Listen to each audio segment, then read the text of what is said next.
ক্লাসের একদম পেছনে বেঞ্চে বসে আছি, সামনে সকলে দাঁড়িয়ে আছে। বুঝলাম ক্লাসে স্যার এসেছে। আমি আমার মতো মোবাইল চালাচ্ছি, হঠাৎ একটা মেয়ে এসে ঠাস ঠাস করে আমার গলা দুটা থাপ্পড় মারলো। উফ, আর একটু হলেই লেভেলটা কমপ্লিট করতে পারতাম। মেজাজটাই খারাপ হয়ে গেল। সামনে তাকিয়ে দেখি একটা মেয়ে চর মেরে যা তা বলে চলেছে। আমি এক ধ্যানে তার দিকে চেয়ে আছি। ক্লাসে সবাই অবাক, তার কারণ আজ পর্যন্ত কোনো স্যার বা ম্যাডাম আমার গায়ে হাত তোলেনি। আর কোথা থেকে একটা মেয়ে এসে আমার গালে চর মারলো। আমার কাছে তার কথাগুলো মধুর মতো লাগতেছে। আমি চুপ করে শুনে যাচ্ছি। এই ছেলে, আমার ক্লাস থেকে বের হয়ে যাও এক্ষুনি। আমি চেয়ে আছি এক ধ্যানে। ঠাস, কথা কানে যায় না নাকি? বের হতে বলেছি, বের হও। আমার ক্লাস বখাটেদের জন্য না। ওহ, এইবার বুঝলাম এ কোনো মেয়ে নয়, এ আসলে আমাদের নতুন ইংরেজি ম্যাডাম।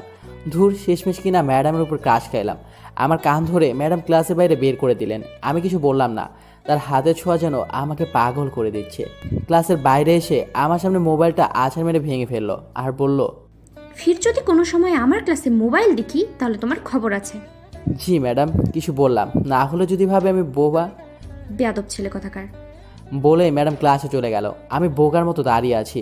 ম্যাডামের তেজ আছে, তবে দেখতে কিন্তু জোস। প্রেম করলে এই ম্যাডামের সাথে করব, চ্যালেঞ্জ মনে মনে বলতেছি। কিরে, তুই এখানে দাঁড়িয়ে কি বিড়বিড় করিস? বুঝতে পারলাম আমার মতো শাওনকেও বের করে দিয়েছে। বললেই হলো আমার দোস্ত বলে কথা। আমি বললাম, দোস্ত, আই মিন লাভ। OMG, শেষমেশ এই ম্যাডামের ওপরে। ও ভাই, মারো মুঝে মারো। ওই, আমি মজা করতেছি না, সিরিয়াস। তাই তো ভাবি, তোকে চোর দিল আর তুই কিছু বললি না কেন? এইবার চল, নতুন ফোন কিনতে হবে। এটাও গেল। ম্যাডাম আসার দিয়েছে।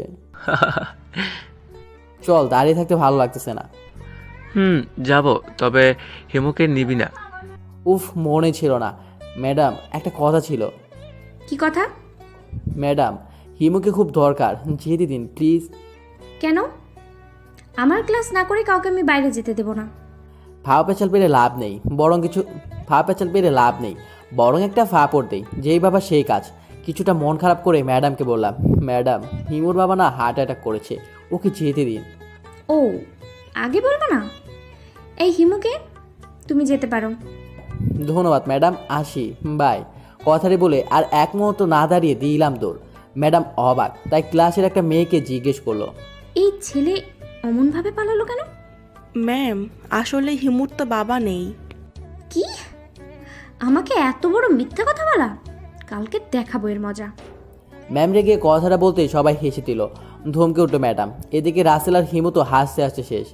দোস্ত, তোর মাথায় এইসব প্ল্যান আসে কিভাবে বলতো? আরে বেটা, কার ছেলে দেখতে হবে না? দোস্ত, সবসময় আমার আম্মুকে নিয়ে মজা করিস কেন? শোন, ম্যাডামকে ওটা না বললে আসতে দিত না, তাই বললাম, সরি রে। ঠিক আছে। আরে এইসব বাদ দে। হিমু মামা, তুই কি জানিস আমাদের শ্রাবণ ম্যাডামের ওপরে ক্রাশ? হিমু হো হো করে হেসে উঠলো। এরপর মার্কেটে গিয়ে ফোন কিনে বন্ধুর সাথে কিছু সময় আড্ডা দিয়ে বাসা থেকে রওনা দিলাম। ওহ শিট, আপনাদের তো আমার পরিচয়টা দেওয়া হলো না। আমি শ্রাবণ। পরিবারে আমি, আম্মু, আব্বু আর আমার থেকে কিছুটা ছোট একটা বোন। আব্বু আমার ইউনিভার্সিটির প্রিন্সিপাল, তাই আমি এত লাফালাফি করি। আমি এবার অনার্স সেকেন্ড ইয়ারের অনিয়মিত ছাত্র। আর শাওন হিমু আমার প্রাণের দোষ, তা তো দেখলিনি। আমি আর শাওন প্রায় একই রকম, কিন্তু হিমুটা ভদ্র ছেলে। আর কিছু বলবো না, বাকি সব পরে জেনে যাবেন। এই যে বাসা চলে এসেছি। বাসায় এসে কলিং বেলে চাপ দিলাম। আম্মু এসে দরজা খুলে দিল। কিরে, এত তাড়াতাড়ি আসলি কেন? ক্লাস শেষ, তাই চলে এলাম। মিথ্যা বলিস?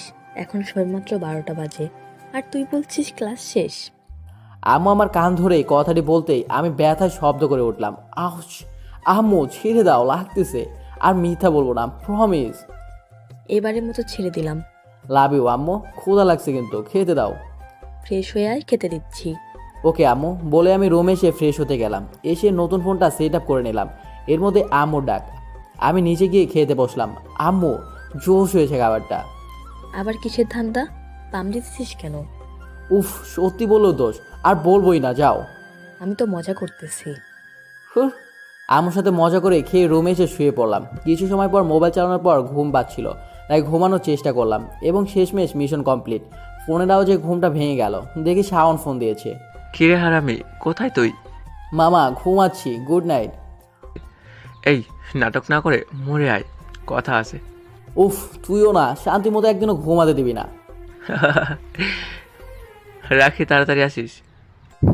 বলেই ফোন রাখলাম। ইস, বিকাল হয়ে গেছে।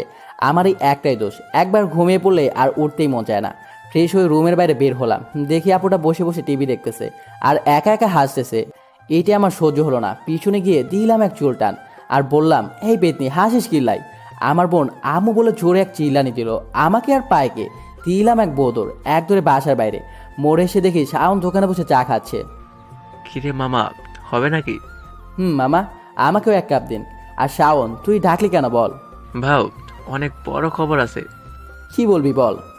আজ বিকালে ম্যাডামকে দেখলাম আমাদের এলাকায়। তাতে কি? সেটা বড় কথা নয়, বড় কথা হচ্ছে ম্যাডাম আমাদের এলাকায় মাহবুব চাচার বাসা ভাড়া নিয়েছে। খস কি মামা, তাইলে তো আমার লাইন ক্লিয়ার। তাই তো আমি বলি। চল ঘুরে আসি। তা তো আমি জানতামই তুই এইটা বলবি, তাই আমি আগে থেকে রেডি। এই না হলে আমার দোস্ত। চল। তার আগে হিমুকে কল কর। ওইটাকে নিয়ে যেতেই হবে। এরপর হিমুকে ফাপড় দিয়ে বাসার বাইরে আনলাম, ম্যাডামের বাসার উদ্দেশ্যে রওনা হলাম। মামা, ওই দেখ ম্যাডাম ব্যালকনিতে বই পড়ে। আহা, কি চেহারা আমার সোনা বোন। আমি হালা দিনের বেলা স্বপ্ন দেখা বন্ধ কর। চল ম্যাডামের সাথে কথা বলি। না না ভাই, যাস না, তোর উপরে খুব রেগে আছে। কেন ভাই? কেন মানে, তুই আজকে সকালে ম্যামকে যা ফাফড় দিছিস, ম্যাম সেটা জেনে গেছে। কি করে? রেমি বলে দিছে। ওরে হিমির বাচ্চা। দোস্ত চল বাসায় যাই। আর কি করব, চল বাসায় যাই। এরপর সন্ধ্যা থেকে বাসায় এলাম। বাসায় এসে পড়লাম আরেক বিপদে। বাসায় এসে কলিং বেল বাজাতেই আপু এসে দরজা খুলে দেয় আর মুখে একটা ভিলের মার্কা হাসি। আমার কাছে বিষয়টা একটু খটকা লাগতেছে। ঘরের ভিতরে ঢুকতে দেখি আব্বু আমার সামনে। আমি তো ভয় শেষ, আজ বুঝি আর রক্ষা হলো না। কিরে হারামজাদা, কই ছিলি এতক্ষণ? আব্বু, বিকেলে একটু হাঁটতে গেছিলাম। বেশ ভালো, কলেজে আজ কি কাণ্ড করে এসেছিস? কই, কিছু করি নাই তো। তাহলে রফিক সাহেব যে বলল আজ নাকি তোকে ক্লাসের বাইরে দাঁড়িয়ে থাকতে দেখেছে। হাওলার ব্যাটারি আব্বুকে সব বলে দিছে। যাক, এখানে কিছু ফাফড় দেই ভেবে বললাম, ও ওইটা তো আমি ইচ্ছা করে দাঁড়িয়েছিলাম। কেন? আব্বু, আসলে হয়েছেটা কি, আজকে তো ম্যাডাম আমাদের প্রথম ক্লাস নিচ্ছিল আর এদিকে কিছু বাজে ছেলে কথা বলছিল, তাই ম্যাডাম তাদেরকে বের করে দেয়। ও, তাদের মধ্যে তুই একজন? না না আব্বু, আমি না। তাহলে তুই বাইরে ছিলি কেন? আসলে আব্বু হয়েছে কি, ওই ছেলেগুলো বাইরে গিয়ে কথা বলতেছিল। আর তুমি তো জানোই আমি ভদ্র ছেলে, ম্যাডাম তাই আমাকে দেখতে পাঠিয়েছিল কে কে কথা বলে, তাদের নাম যেন আমি বলি। সত্যি না মিথ্যা? সত্যি আব্বু। ওই চুপ। এই, তুই ওকে ঝাড়ি দিস কেন? আর তুই দাঁড়িয়ে থাকবি না, পড়তেও যাবি? যাই আব্বু। বাঁচলাম, আর একটু হলে ধরা খেয়ে যেতাম। বাঁচা গেল এই যাত্রায়। আর ফারজানা আবু পেতনির জন্য প্রায় ধরা খেয়েছিলাম। ব্যাটারি মানে রফিক স্যারকে আমি পরে দেখে নেব। পরের টেবিলের সামনে বসে মোবাইল বের করলাম, বই পড়তে ইচ্ছে করতেছে না, তাই একটু গেম খেলে নেই। তবে গেম খেলবো কি, এখন শুধু ম্যাডামের কথা মনে পড়তেছে। সত্যি কথা বলতে ম্যাডামকে প্রথম দেখাতেই আমার ভালো লেগে গেছে। এর আগে অনেক মেয়েকে দেখেছি, কিন্তু ম্যাডামের মতো কাউকে দেখি নাই। ইস, ম্যাডামের নামটাই তো জানা হলো না। শাওনকে ফোন করে দেখি কি বলে। হ্যালো মামা। রাখ তোর মামা, আগে বল ম্যাডামের নাম কি? এই রে, আমি তো জানি না। উফ, তোর দ্বারা কিচ্ছু হবে না। তুইও তো জানো না, আমাকে দোষ দিস কেন? ওইসব বাদ দিয়ে বল, নাম জানা যায় কিভাবে? কাল সকালে ভার্সিটিতে গিয়ে জেনে নিস। না, আমার এখনই দরকার, না হলে আজকে রাতে ঘুমাতে পারবো না। এই দোস্ত, আমার মাথায় একটা বুদ্ধি এসেছে। কি? তাড়াতাড়ি বল। হিমুকে ফোন করে জিজ্ঞাসা কর, আমি শিওর ও জানে, কারণ ও তো নিয়মিত ক্লাস করে, তা ওর জানার কথা। হ্যাঁ ঠিক বলেছিস, দাঁড়া এখনই হিমুকে ফোন দিচ্ছি। ওকে রাখ। দেখি হিমুর বাচ্চা কি বলে, ফোন করি আগে। হ্যালো দোস্ত। ওই, তুই এখন ফোন দিছিস কেন? আমি বই পড়ছি। আরে রেগে যাচ্ছিস কেন? আমি খুব বড় বিপদে পড়েছি। কি হয়েছে বল। দোস্ত, আমাদের ইংরেজি ম্যাডামের নামটা যেন কি? উফ, তুইও না। প্লিজ ভাই বল না। পুরো নাম মনে নাই, আশিকের কাছে শুনেছিলাম রাইসা। কি সুন্দর নাম। উফ, মাই লাভ। এই, তুই ফোন রাখ। লাভ ইউ ভাই। কি সুন্দর নাম। দেখছি আমার নামটাও তেমনই সুন্দর, কিন্তু খুব রাগী। কিভাবে যে একে রাজি করাবো কে জানে। এদিকে আমার থেকে বয়সেও বড়। আবার সাথে রাগিও না। আমাকে কালকে খোঁজ খবর নিতে হবে ম্যাডাম রিলেশন করে নাকি। যদি করে তাহলে তো আমি ছ্যাঁকা খেয়ে ব্যাকা হয়ে যাব। শাওনকে নিয়ে কালই খোঁজ খবর নিতে হবে। সামনে আবার পরীক্ষা, না একটু বই পড়ে নেই। পরীক্ষা খারাপ হলে আব্বু এবার আমাকে আস্ত রাখবে না। একটু পড়ে নিলাম। বই পড়বো কি, চোখের সামনে শুধু ম্যাডামকেই দেখতেছি। কি রূপ, কথা বলার কি স্টাইল, মনে হয় আমি পাগল হয়ে যাব। সত্যি কথা বলতে আমার আগে এমন অনুভূতি কখনো হয়নি। কি করব কিছুই বুঝতেছি না। কালকে ম্যাডাম, না না না, আমার জানুকে আর ম্যাডাম বলবো না, রাইসা বলবো। রাইসা সম্পর্কে সব খোঁজ খবর নিয়ে পরের দিন প্রপোজ করব। দেখি কি বলে। আর ওই একা একা কি বলিস? না, একে কিছু বুঝতে দেওয়া যাবে না, না হলে সবাইকে বলে দিবে। কি হলো, কথা বলছিস না কেন? পড়ালেখা নিয়ে ভাবতেছি আর একা একা কথা বলতেছি। আমি তো কেমন জানি শুনলাম প্রপোজ করবি কাকে? এই তুই কি বলিস? আর বড় ভাইকে কেউ এইসব বলে? বেয়াদব। আর আমার রুমে তোর কি কাজ? ইস, বড় ভাই না সাই। আমি কি আসতে চেয়েছিলাম নাকি? আম্মুই তো পাঠালো তাই এলাম। কেন, কি হয়েছে? ভাত খেতে ডাকে, আমি যাই। যা এখান থেকে পেতনি। তুই এরপর নিচে গিয়ে ভাত খেতে বসলাম। টেবিলে গিয়ে দেখি আব্বু সহ সকলেই আছে।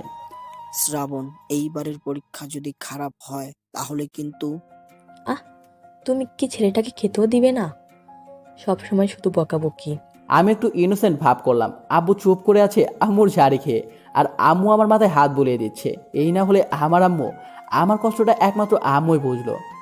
ভালো ভালো ছেলেকে আদর দিয়ে বাদর বানাও। আব্বু ঠিক বলছো। এই, তুই চুপ কর। এরপর খেয়ে বিছানায় এসে শুয়ে পড়লাম। কিছু সময় মোবাইল চালিয়ে রাইসের কথা ভাবতে লাগলাম। ভাবতে ভাবতে ঘুমিয়ে গেলাম। সকালে আম্মু ঘুম থেকে তুলে দিল। আমি ফ্রেশ হয়ে নিচে গিয়ে সকালে খাবার খেয়ে আসলাম। বসে আছি, ঠিক তখনই শাওনের ফোন। কলেজে যাবি না? কলেজে আমি যাব না তো কে যাবে? ও, আমার তো মনেই ছিল না। তোর তো আবার উনি আছে। বুঝতে হবে না। তুই রেডি হয়ে রাস্তায় বের হ, আমি আসতেছি। ওকে আয়, আজ একটু আগে যাই। চল। এরপর আমি রাস্তায় বের হলাম। রাস্তায় এসে দেখি আমার ছোট বোন রিক্সার জন্য দাঁড়িয়ে আছে। ওই পেতনি, কি করিস? ভাইয়া, সব সময় মজা ভালো লাগে না। বুঝলাম। ভাইয়া, একটা রিক্সা ডেকে দে না। দিতেছি তারা। এরপর আপুকে রিক্সায় তুলে দিয়ে দাঁড়িয়ে আছি, কিন্তু শাওনের কোনো খবরই নেই। ফোন বের করে ফোন দিব, তখনই দেখি হিমু আর শাওন আসতেছে। আমি বললাম, হেই তোদের আসতে এত দেরি হয় কেন? এ ভাই, সূর্য আজ কোন দিকে উঠছে? কেন? না মানে আমরাই তো তোকে রোজ ওই কথা বলি, আর তোরে ঘুম থেকে ডেকে তুলে কলেজে নিয়ে যাই।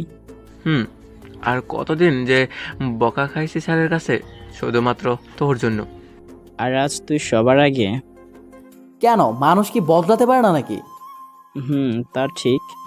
দোস্ত, তুই যাই বলিস না কেন, আমাদের ম্যাডাম কলেজে জয়েন করার কারণে আমাদের লেট ম্যান তাহলে এখন একটু ফাস্ট হবে। তুই ঠিক বলছিস। আরে তোরা বাদ দিয়ে, ভার্সিটি চলে এসেছি। চল রফিকদের সাথে গিয়ে বসি। এরপর ক্যাম্পাসের ভিতরে গিয়ে বসলাম। কি রে হিরো, কি খবর? First class. তোদের কি খবর? ভালো। দোস্ত, আমি একটা কথা বুঝলাম না। কি বোঝো নাই তুমি খোকা? দোস্ত, তোকে কাল নতুন ম্যাডাম চড় দিল আর তুই কিছুই বললি না কেন? স্যার ম্যাডামরা মারতেই পারে, এটা স্বাভাবিক। এ তো দেখি ভূতের মুখে রাম নাম। তাহলে শিলা ম্যাডামের সাথে ওইটা কি ছিল? আরে দোস্ত, শিলা ম্যাডাম আর রাইসা ম্যাডাম এক হলো নাকি? ও বুঝছি, শ্রাবণ ইন লাভ, তাও আবার ম্যাডাম। মামা ট্রিট চাই। হবে হবে, সব হবে, আগে রাজি করিয়ে নেই। এ ভাই, সবাই চল, টাইম হয়ে গেছে। চল সবাই। এরপর আমরা ক্লাসরুমে চলে গেলাম। প্রথম ক্লাস স্যারের। আমার তো সময় কাটতেছে না, আমার মনে শুধু রাইসা আর রাইসা। কখন যে দ্বিতীয় ক্লাস শুরু হবে আর ম্যাডাম আসবে। অনেকক্ষণ পর বোর্ডিং ক্লাস শেষ হলো, এইবার ম্যাডাম ক্লাসে এলো। আমি কিন্তু আজ দাঁড়িয়েছি, না হলে আবার ঠাস। কাল খুব ব্যথা পেয়েছি, গায়ে জোর আছে বলতে হবে। তা তো হবেই, আমার ইয়ে বলে কথা না। ওইসব ভাবতেছিলাম, কখন যে ম্যাডাম আমার সামনে এসে গেছে খেয়ালই করি নাই। এই ছেলে, তোমার নাম কি? শ্রাবণ। নামের সাথে তো কোনো মিল নেই। আপনি একটা মেক করে রেখে দিন। বদমাইশ। পদ্মাইয়া, কি সুন্দর নাম। একদম চুপ। তুমি কাল মিথ্যে কথা বলেছিলে কেন? ম্যাডাম রেগে গিয়ে বলল। আমি বললাম, মিথ্যা না বললে আপনি যেতে দিতেন না, তাই বলছি। কি কাজের জন্য মিথ্যে বলেছো শুনি? এই তো মহা সুযোগ, রফিক স্যারকে ফাঁসিয়ে দেই, সাথে একটু ফাপড় দিয়ে দেই। বললাম, আসলে রফিক স্যার বলেছে আপনি খুব রাগী, আর আমরা আপনার ক্লাস বাদ দিয়ে রফিক স্যারের সায়েন্স ল্যাবে গিয়েছিলাম। রফিক স্যার তো আমায় এসে বলতে পারতো। ওই যে বললাম না, স্যার বলেছে আপনি খুব রাগী, তাই আমাদেরকে একটা প্ল্যান শিখিয়ে দিয়েছিল। কি প্ল্যান? সবাই আমার দিকে হা করে তাকিয়ে আছে, কারণ সবাই জানে আমি ফাবর দিতেছি, মানে মিথ্যা বলতেছি। বললাম ওই যে কালকে যেটা করলাম। বুঝলাম। তা কি জন্য ক্লাস ফাঁকি দিলে? ম্যাডাম, আপনি বিশ্বাস করতে পারবেন না আমি আর স্যার কি জিনিস আবিষ্কার করেছি। আবিষ্কার? আর তুমি? তা বলো শুনি, কি বানিয়েছো? বলবো? আপনি রাগ করবেন না তো? না, বলো। ম্যাডাম, আমরা এমন একটা জিনিস আবিষ্কার করেছি যেটা দিয়ে দেয়ালের ওপাশে সব কিছু দেখা যাবে। OMG! তা কি বানিয়েছো? ছিদ্র। আমার কথা শুনে ক্লাসের সকলে হো হো করে হেসে দিল। ম্যাডাম রেগে বলল, এই চুপ, একদম চুপ। বেয়াদবির একটা সীমা থাকা দরকার, কিন্তু তুমি জাস্ট। চুপ করে আছি। রফিক স্যারকে পরে দেখে নেব, আগে তোমার একটা ব্যবস্থা করে নিই। এরপর ম্যাডাম আমার সামনে থেকে চলে গেল। যাক, এবারের মতো বেঁচে গেলাম। এই চুপ কর, কথা বলতে দেখলে আবার বের করে দেবে না। এ কি, ম্যাডাম দেখি আমার দিকে বই নিয়ে আসতেছে। শাওনকে বললাম, এই শাওন, ম্যাডাম আমার দিকে বই নিয়ে আসতেছে কেন? আমাদের দিকে কিনা তোর দিকে। আর চুপ থাক। এই ছেলে, তুমি দাঁড়াও। আমি? তুমি। বুঝে গেছি, আজ আর আমার রেহাই নেই। বইয়ের পাশে আজ আমাকে ফেলবে ম্যাডাম। বললাম, জি বলুন। আমার কাছে এসে ম্যাডাম কিছু প্রশ্ন করলো, আমি একটারও উত্তর দিলাম না। তোমার মতো স্টুডেন্ট আমি জীবনেও দেখি নাই, যে শুধু মুখে বকবক করে আর লেখাপড়ায় গাধা। ম্যাডাম জ্ঞান দিয়ে যাচ্ছে, আমি এক ধ্যানে তার দিকে তাকিয়ে আছি। ম্যাডাম কিছুটা বুঝতে পেরে তার শাড়িটা ঠিক করে আবার বলল, এই পড়াগুলো যদি কালকে তোমার না হয়, তাহলে কাল শুধু দেখবে আমি কি করতে পারি। আমি তো সারা জীবন তোমাকেই দেখতে চাই। এই, কি বললে তুমি? কিছু না। ইতুর বাতর বদমাইশ ইত্যাদি বলতে বলতে আমি চলে গেলাম। দেখতে দেখতে ম্যাডামের ক্লাস শেষ হয়ে গেল। শাওনকে উদ্দেশ্য করে বললাম, শাওন চল ঘুরে আসি। চল, আমার আর এই বোরিং ক্লাস ভালো লাগতেছে না। হিমু, তুই যাবি না থাকবি? না, যাব না। আমি ভাবছিলাম তুই ভালো হয়ে গেছিস, কিন্তু না, তুই সেই আগের মতোই আছিস। শাওন চল, আর কেউ যাবি? না ভাই, যাবো না। তোর বাপ হেলে আমাকেও আস্ত রাখবে না। হ্যাঁ রবি, ঠিক বলছিস। এইবার ক্লাস ফাঁকি দিলে সোজা টিসি দিয়ে দিবে। ভাই চল, এদের দ্বারা কিচ্ছু হবে না। চল। এরপর আমি আর শাওন বাইরে এসে কিছু খেয়ে নিলাম। হঠাৎ কিছু একটা মনে হতেই বললাম, দোস্ত আজকে তোকে একটা কাজ দেব, করে দিতে পারবি তো? আজ বিকেলের মধ্যে তুই আমাকে রাইসের ব্যাপারে সব ডিটেলস এনে দিবি। এটা কোনো কথা হলো? আমাদের বাসার বাসায় সিদ্দিক আছে না? ওই যে হাসিব আঙ্কেলের ফেসবুক আইডি হ্যাক করে ধরা খাইছিল। ওকে বলে ম্যাডামের সব খোঁজ খবর এনে দিতে পারবে। ব্যাস, তাহলে তো হয়েই গেল। চল বাসায় গিয়ে লম্বা একটা ঘুম দেই। বাসায় এসে কলিং বেল দিতেই আম্মা এসে দরজা খুলে দিল। কিরে, আজকেও কলেজ ছুটি? না আম্মু, আমি চলে এসেছি। কিরে, আজকে সত্যি বলতেছিস কেন? সত্য কথা বল। ফাজিল, তোকে যে আমি কি করি? ফ্রেশ হয়ে খেতে আই। আমার শোনা আম্মু। হয়েছে। আসলে আম্মু আমাকে মুখে যতই বকাবকি করুক না কেন, আম্মু আমাকে খুব ভালোবাসে। আসলে পৃথিবীর সকল মাই এমন হয়। ফ্রেশ হয়ে নিচে এলাম। আম্মু, কি রান্না করছো? সকালে কি দিয়ে খেয়েছিস? মনে নেই, খেতে দাও। তোকে নিয়ে আর পারি না। খেয়ে দিয়ে রোজকার মতো রুমে এসে একটা ঘুম দিলাম। আজকে বিকেলে নিজে থেকে ঘুম ভেঙে গেল। কারণটা বোধ হয় রাইসা। ফ্রেশ হয়েই রুম থেকে বের হলাম। শাওনকে ফোন লাগালাম, হ্যালো মাম্মা। হ্যাঁ মামা বল, কই তুই? আমি বাইক নিয়ে বের হচ্ছি, তুই কই? বাড়ির সামনে, পিক করে নিয়ে যা। ওয়েট কর। কিছু সময় পরে শাওনের কাছে চলে এলাম। বললাম, মামা চল উঠে পড়। এবার বল, সিদ্দি খালাপুত কই? মামার দোকানে। ওকে চল, এটি দেখি কি খবর আনছে। এরপর সোজা মামার দোকানে চলে এলাম। সিদ্দিকে দেখেই বললাম, ভাই কেমন আছেন?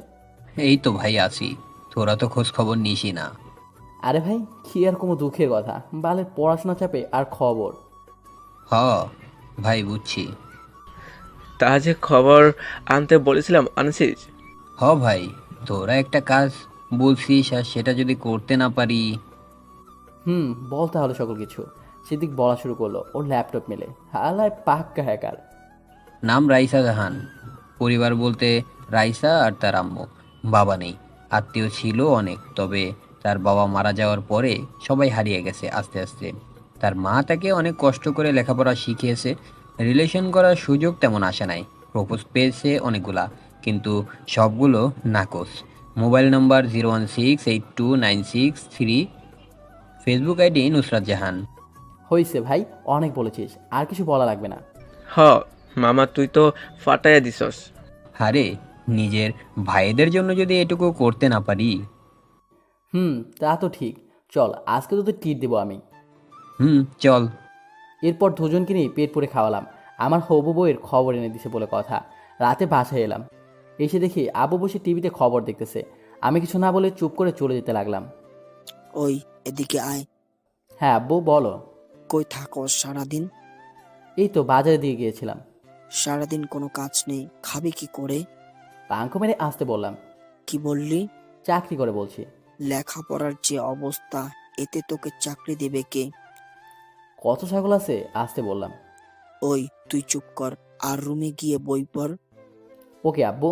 এরপর রোমে এসে ফেসবুকে ঢুকলাম, রাইসা ম্যাডামের আইডি সার্চ করলাম।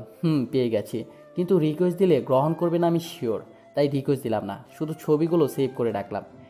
এরপর কিছু সময় বই পড়ে নিচে খেতে গেলাম। খাবার খাওয়ার সময় সকলের সাথে মজা করে এসে ফোন নিয়ে বসলাম। ব্যাচেলর জীবনে বউ নাই তো, তাই মোবাইলটাই একমাত্র সম্বল। একটা রোমান্টিক মুভি দেখতে শুরু করলাম। এরপর ঘুমিয়ে গেলাম। সকালবেলা মোবাইলেটাকে ঘুম ভাঙলো। ফ্রেশ হয়ে নিচে গেলাম। আম্মু খাবার দাও। বস, আমি দিচ্ছি। কি রে, আজকাল এত সকালে কলেজ যাস কেন? আম্মু সামনে এক্সাম, তাই তো যাই। হয়েছে, আর বলতে হবে না, আমি চিনি আমার ছেলেকে। তুমিও না আম্মু। এরপর খাবার খেয়ে বেরিয়ে গেলাম। শাওনকে ফোন দিলাম। ভাই কই তুই? হেঁটে আয়, হিমুদের বাড়ির সামনে আছি। রাখ। এরপর কিছু দূরে গিয়ে দেখি হিমু আর শাওন দাঁড়িয়ে আছে। আমি ওদের কাছে গিয়ে বললাম, চল সবাই।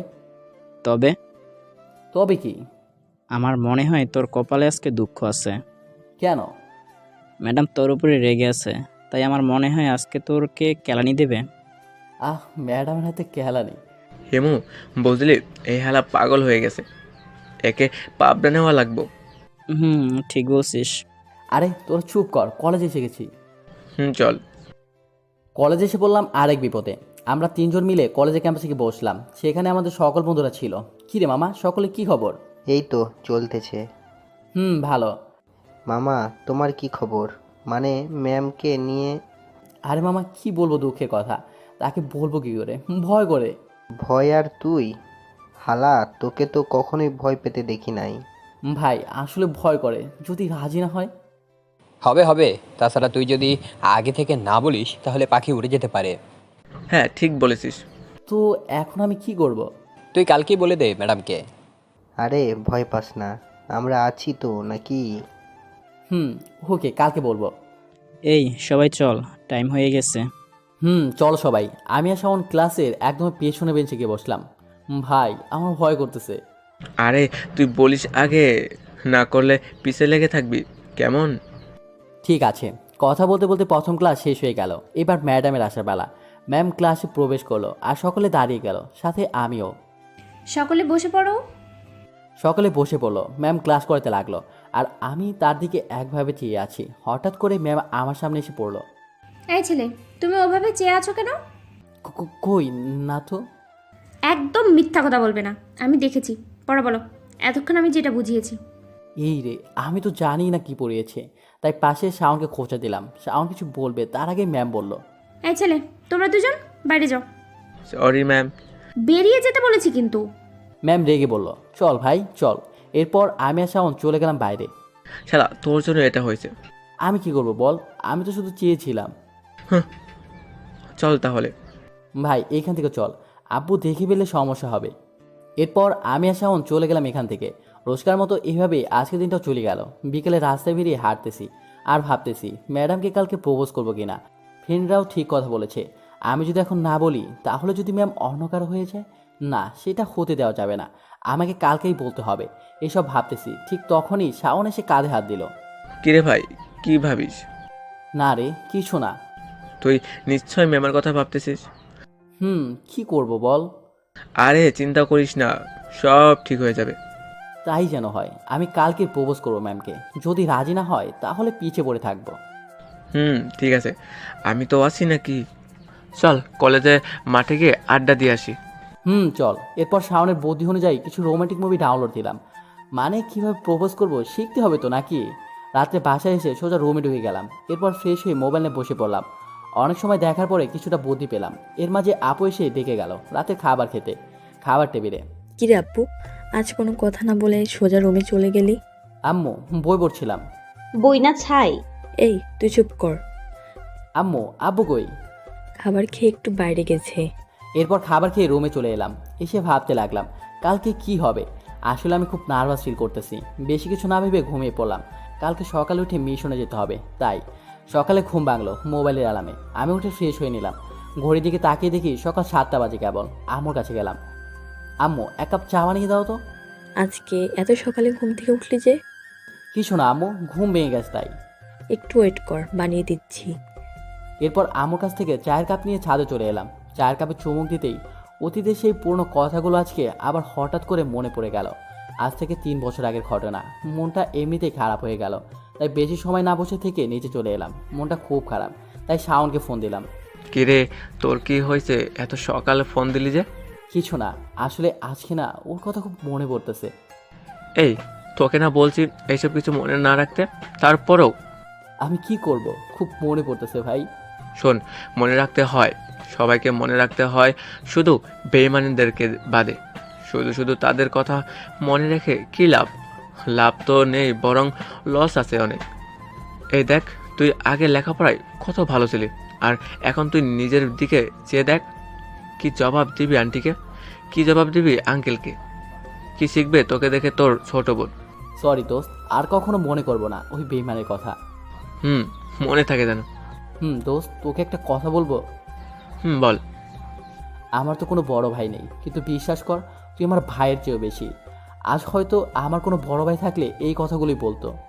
ভাই, হয়েছে, আর ইমোশনাল হতে হবে না। কলেজের টাইমিং হয়ে গেছে, রেডি হয়ে চলে আয়।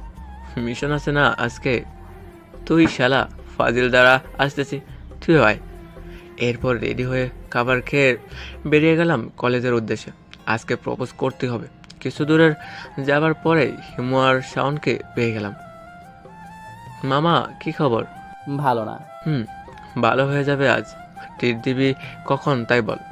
আরে ধুর শালা, তোর কি মনে হয় ম্যাডাম আমার প্রপোজ গ্রহণ করবে? করবে রে ভাই, করবে। জানি না কি হয়। শোন ভাই, আজ না করুক কাল করবে, আর কাল না করুক পরশু করবে। তুই দেখে নিস, একদিন না একদিন ঠিকই করবে। ভাই, তাই যেন হয়। আমি ভেবে পাই না কি করে একজন ছাত্র তার ম্যাডামের প্রেমে পড়ে। ছি ছি। শাওন, ওকে ধর। ওর আজকে রেহাই নেই আমার হাত থেকে। আজকে ওকে কেউ বাঁচাতে পারবে না। হিমু এক ধরে পগার পার, মানে এক ধরে কলেজে ঢুকে গেছে। শালা বেঁচে গেল আজকে। আরে, ও তো মজা করেছে মনে হয়। ওকে পরে পেলে মজা দেখাবো। তা ভাই, প্রপোজ কখন করবি? ভাই, সকলের সামনে তো আর করা যায় না, তাই কলেজে ছুটি হলে ফাঁকা রাস্তায় বসে বলবো। ওকে ভাই, ক্লাসে চল। এরপর ক্লাসে চলে এলাম। প্রথম ক্লাস শেষ করলাম অনেক কষ্টে। রাইসা ম্যাডামের ক্লাস ছাড়া আর কারো ক্লাস করতে আমার ভালো লাগে না। এরপর এলো সেই মুহূর্ত। ম্যাম ক্লাসে প্রবেশ করলেন। সকালের কাছে পড়া শুনতেছে। সব শেষে এলো আমার পালা। এই, তুমি দাঁড়িয়ে পড়া বড়। কি পড়া? কি, তুমি জানো না কি পড়া? না তো ম্যাম। আচ্ছা, তুমি আমার ক্লাসে আসো কি কারণে? আপনাকে দেখতে, আস্তে করে বললাম। মনে মনে কি বলে? এখনই আমার ক্লাস থেকে বের হও। শাওন চল। এই যে, ওকে নিয়ে কোথায় যাচ্ছ? ম্যাম, শাওনেরও তো পড়া হয়নি, তাই নিয়ে যাচ্ছি। শাওনের পড়া হওয়া লাগবে না, শুধু তুমি বাইরে যাও। ই কেমন বিচার? যাও বলছি। দুঃশালা, এটা কি হলো? আমি একা একা বাইরে চলে এলাম। বাইরে এসে মামার দোকানে এসে বসলাম। ফোন বের করে এক বন্ধুকে ফোন দিলাম। কিছুক্ষণ কথা বললাম। রাইসার কথাটাও তাকে বললাম। এখন মামার সাথে টুকটাক কিছু কথা বলতেছি। একটু পরে শাওন এলো। ওই, কি করিস এখানে? ওই, কি হয়েছে? কথা বল। রাগ করেছিস নাকি? সরি ভাই। রাগ করবো না তো কি করবো? আমি টানা 1 ঘন্টা এখানে বসে আছি, আর তুই? আরে ভাই, ম্যাডাম তো আসতেই দিচ্ছিল না, আমি কি করব? ঠিক আছে, চল ঘুরে আসি আজকে। চল। আরে আরে দাঁড়া, বাইক নিয়ে আয়। এই নে চাবি। ও, আমি তো ভুলেই গেছিলাম। এরপর দুইজন মিলে কিছু জায়গায় গিয়ে ঘুরে আসলাম। দোস্ত, টাইম হয়ে গেছে, চল। ম্যাডাম এখন বাড়ি যাবে। ভাই ভয় করে, তার হাতের একটা চর, উরি বাবা কি ব্যথা। তাহলে তোর আর ভালোবাসা লাগবে না, চল বাসায় যাই। না ভাই, চল যাই। এরপর শাওনকে নিয়ে আমি আর পারি না, শালা সোজা ম্যাডামের সামনে এনে বাইক থামালো। কলেজের শেষে ম্যাডাম বাসায় যাচ্ছিল, রাস্তা বেশ ফাঁকা। এই, তোমরা আমার রাস্তা আটকালে কেন? ম্যাডাম, শ্রাবণ আপনাকে কিছু বলতে চায়। কি বলবে? এই বেদব ছেলে। ম্যাডাম একটা কথা বলবো, আপনি রাগ করবেন না তো? আগে বলো কি বলবে শুনি। এই শাওনের বাচ্চা, তুই ওই দিকে ঘোর। ওকে। ম্যাডাম বলল। আশ্চর্য, কতবার বলবো বলো? আমি হাঁটু গেড়ে বসে হাতে একটা ফোন নিয়ে বলতে লাগলাম, রাইসা, আমি তোমাকে প্রথম যেদিন দেখেছি সেই দিন থেকেই আমি তোমার প্রেমে পড়ে যাই। তোমার হাঁটা, চলা, কথা, চোখের চাহনি দেখে আমি ফিদা। আমি চাই তোমাকে আমার মনের রানী করে সাজিয়ে রাখতে। আমি তোমাকে আমার জীবনের একটা অংশ করতে চাই। তুমি কি হবে আমার মনের রানী? হবে কি আমার মেয়ের আম্মু? Love you Raisa, do you love me? এক নিঃশ্বাসে কথাগুলো বলে ফেললাম। শাওনের দিকে চেয়ে দেখি ও হা করে তাকিয়ে আছে। আগে তুমি উঠে দাঁড়াও, তারপর তোমার উত্তর দিতেছি। আমি ওঠার সাথে সাথেই ম্যাম যেটা করলো, আমি ওঠার সাথে সাথেই ম্যাম আমাকে ঠাস ঠাস করে 2টা থাপ্পড় দিল। শাওন এটা দেখে বাইক নিয়ে এক টানতে চলে গেল, আর আমি হাওয়ে দাঁড়িয়ে আছি। আশেপাশে কেউ আছে কি না দেখে নিলাম, না কেউ নেই। যাক, অন্তত মান সম্মানটা তো বাঁচলো। আর শাওনকে পরে দেখে নিব। হার আমি। এই ছেলে, তুমি নিজেকে কি মনে করো? হ্যাঁ, তুমি জানো আমি তোমার থেকে 2 বছরের বড়? আর তাছাড়াও তোমার সাহস কি করে হয় আমাকে প্রপোজ করার? আমি তোমার টিচার। ছি ছি ছি, লজ্জা করে না? ক্লাসে তো পড়া একটাও হয় না, সারাদিন শুধু ভ্যাভাই করে যাও। আমি আগেই জানতাম তুমি বেয়াদব, কিন্তু এতটা বেয়াদব সেটা জানতাম না। আমি চুপ করে আছি। কি হলো? এবার কথা বলো। কথা বলো না কেন? হাহ, এখন কথা বের হয় না? ক্লাসে তো একাই 100 বেয়াদব পোলাপান। আর তোমার সাথে এই বেয়াদবটাকে আমি পরে দেখে নেব। আর যদি আমাকে এই সব কিছু বলো, তাহলে এমন হাল করব নিজেকে নিজেই চিনতে পারবে না। বেয়াদব। এই বলে ম্যাডাম আমার সামনে থেকে চলে গেল। এতক্ষণ ম্যাম যেটা বললো সেটা আমার এক কান্তে ঢুকে অন্য কান্তে বেরিয়ে গেছে। আমি চারপাশে তাকিয়ে দেখলাম, না তেমন কাউকে দেখলাম না। পাশে একটা দোকান আছে, সেখানে গেলাম। মামা 1 কাপ চা দেন তো। রং চা না দুধ চা? দুধ চা দেন। মামা, মেয়েটা কে? আপনার বান্ধবী? হুম। আপনি তাকে ভালোবাসেন তাই না? হুম। আপনি কি করে বুঝলেন? মামা, আমি দেখেই সব বলে দিতে পারি। আর মেয়েটাও আপনাকে ভালোবাসে, শুধু প্রকাশ করে না। খন কি মামা, তাই যেন হয়। এই নেন আপনার চা। ধন্যবাদ। শালা চর খেয়ে গাল ব্যথা করতেছে। উফ। চাটা কোনো মতে খেয়ে ফার্মেসিতে গেলাম, সেখান থেকে ব্যথার ওষুধ নিলাম। এরপর শাওনকে ফোন দিলাম। হ্যালো। হ্যালো মামা, তুই বেঁচে আছিস? মারা যাবে কেন? না মানে, ম্যাডাম তোকে যে চটটাইটা দিল। ওই হারামি, তুই ফাজলামো করা বন্ধ কর আর আমাকে এসে নিয়ে যা। তুই ওয়েট কর, আমি আসতেছি। কিছু সময় পরে শাওনের বাচ্চা এলো। বাইক রেখে এইদিকে আয়। কেন ভাই? টিট দিব, তাড়াতাড়ি আয়। 10 সেকেন্ড দ্বারা আসতেছি। শালা টিটের কথা শুনে 10 সেকেন্ডের মধ্যে আসতেছে। তুই আজকে এইখানে আয়, তোকে এমন টিট দিব 10 দিন মনে রাখবি। মনে মনে ভাবলাম। শাওন আমার কাছে আসার সাথে সাথেই আমি ওকে উড়াতুরা ক্যালানি দিতে লাগলাম। শাওন আমার থেকে বডিতে চিকন, তাই আমি মার দিতেছি। 5 মিনিট পরে। ভাই আমার টিট লাগবে, মাপ চাই ভাই। না, আর একটু দিয়ে নি। ভাই প্লিজ। তাহলে তখন তুই আমাকে রেখে পালালি কেন? ভাই ম্যাডাম যে রাগে তাতে আমিও আর খেতাম, তাই পালিয়েছি। সরি, আর পালাবো না কখনো। মনে থাকবে? ভাই এবার স্যার। এরপর শাওনকে ছেড়ে দিলাম। আর মনে হয় কোনোদিনও আমাকে রেখে একা পালাবে না, কারণ যে ক্যালানে দিয়েছি না আজকে। ভাই আমি যাবার পরে কি হলো? আগে বাইকে ওঠ, অনেক দেরি হয়ে যাচ্ছে, বাসায় যেতে হবে। এরপর শাওনকে সব খুলে বললাম। শাওন হাসতে হাসতে শেষ। তা এখন কি করবি? রোজ একবার করে প্রপোজ করব। শালা, আবার চর খেয়ে তোর দাঁত পড়ে যাবে এবার। ওতে আমার কিছুই হবে না, বিয়ের পর সব পুষিয়ে দেবে না। আর আমি তোর মুখে কিছু আটকাই না। না, বাসা চলে এসেছি। এরপর বাইক গ্যারেজে রেখে আমি কলিং বেলে চাপ দিলাম। আম্মু এসে দরজা খুলে দিল। আমি ভিতরে গেলাম। আম্মু দেখি আমার দিকে চেয়ে আছে একভাবে। কি হয়েছে, ওইভাবে তাকিয়ে আছো কেন? তুই কি আমার ছেলে? কেন? মানে আমার ছেলে তো কোনোদিনও পুরো ক্লাস করতো না। মানে কি? ইচ্ছে করেছে তাই করেছি। আচ্ছা ঠিক আছে, আমার সোনা ছেলে, ফ্রেশ হয়ে আয়, আমি খেতে দিচ্ছি। এ দাঁড়া, তোর মুখে ওটা কিসের দাগ? এই রে, টের পেয়ে গেল নাকি? কিছু না, বন্ধুর সাথে মজা করতে গিয়ে লেগে আছে। তুইও যেমন আর তোর বন্ধুরাও তেমন। তুমি খাবার দাও, আমি আসি। এরপর ফ্রেশ হয়ে নিচে গিয়ে খাবার খেয়ে নিলাম। খাবার টেবিলে আম্মুর সাথে টুকটাক কিছু কথা হয়েছিল। এরপর রুমে এসে মুখের ব্যথার ওষুধ খেয়ে নিলাম। গায়ে কি জ্বর, বাপরে বাপ, হবেই তো, আমার বউ বলে কথা। আর 7-5 না ভেবে ঘুমিয়ে পড়লাম। ঘুম থেকে উঠে দেখি সন্ধ্যা হয়ে গেছে। ঘুমের মধ্যে ম্যামকে নিয়ে একটা রোমান্টিক স্বপ্ন দেখেছি। বলা যাবে না, লজ্জা করে আমার। শাওনকে ফোন দিলাম, কোথায় তুই? আর দেখা নাই, সকলে আছে, তুই আয়। ওকে, আসতেছি। সেখানে পৌঁছে দেখি সবগুলো হারামি এখানে আছে। আমি যাবার সাথে সাথে সকলে মিলে আমাকে ঘিরে ধরলো। খিরে, তোরা এমনভাবে আমার দিকে চেয়ে আসিস কেন? মামা তুই তো একটা মাল। কেন, তুই আজকে বুঝলি নাকি? তোর সাহস কি ম্যাডামকে প্রপোজ করিস? ভাই আর বলিস না, যে মার দিয়েছে না আজকে আমাকে। শাওন বলেছে সব।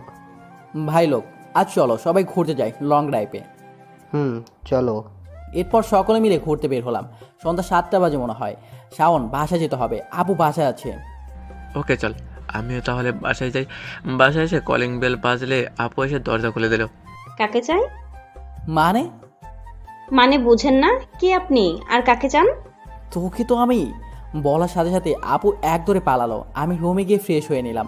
এরপর বসে বসে মোবাইল চালাতে লাগলাম। যথারীতি খেয়ে দিয়ে ঘুমিয়ে পড়লাম। এভাবেই আজকের দিনটা চলে গেল। সকালে আম্মুটাকে ঘুম থেকে উঠলাম। আম্মু, তুমি কি আমাকে একটু ঘুমাতে দেবে না নাকি? ঘুমাবি মানে? আর 2 মাস পরে তোর পরীক্ষা, এখন এইভাবে ঘুমালে চলবে? উফ, কি ঝামেলা। আমি ঘুম থেকে ফ্রেশ হয়ে ছাদে চলে গেলাম। চারিপাশে দেখে নিলাম, কেউ নেই ছাদে। তাই শাওনের কাছ থেকে আনা ম্যাডামের নাম্বারে ফোন দিলাম। কিছু সময় রিং হওয়ার পরে ফোন রিসিভ করলো। হ্যালো, কে বলছেন? বাবু, আমি মজা করে বললাম। কী সব চাতা বলছেন আপনি?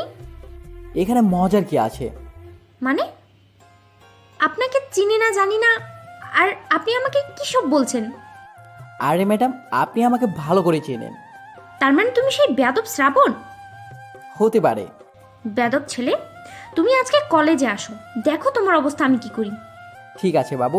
এই ছেলে, ভদ্রভাবে কথা বলো। ওকে জানো, তোকে তো আমি। বলেই ফোন কেটে দিল। যা বাবা, ফোন কেটে দিল। কে জানে আবার কলেজে গেলে না জানি কি বলে। যা হবার সেটা পরে দেখা যাবে, আগে কলেজে তো যাই। আমি নিচে গিয়ে আম্মুকে বললাম, আম্মু খেতে দাও। এখন খেতে দাও, একটু আগে তো ঘুম থেকে উঠতে চাইছিলি না।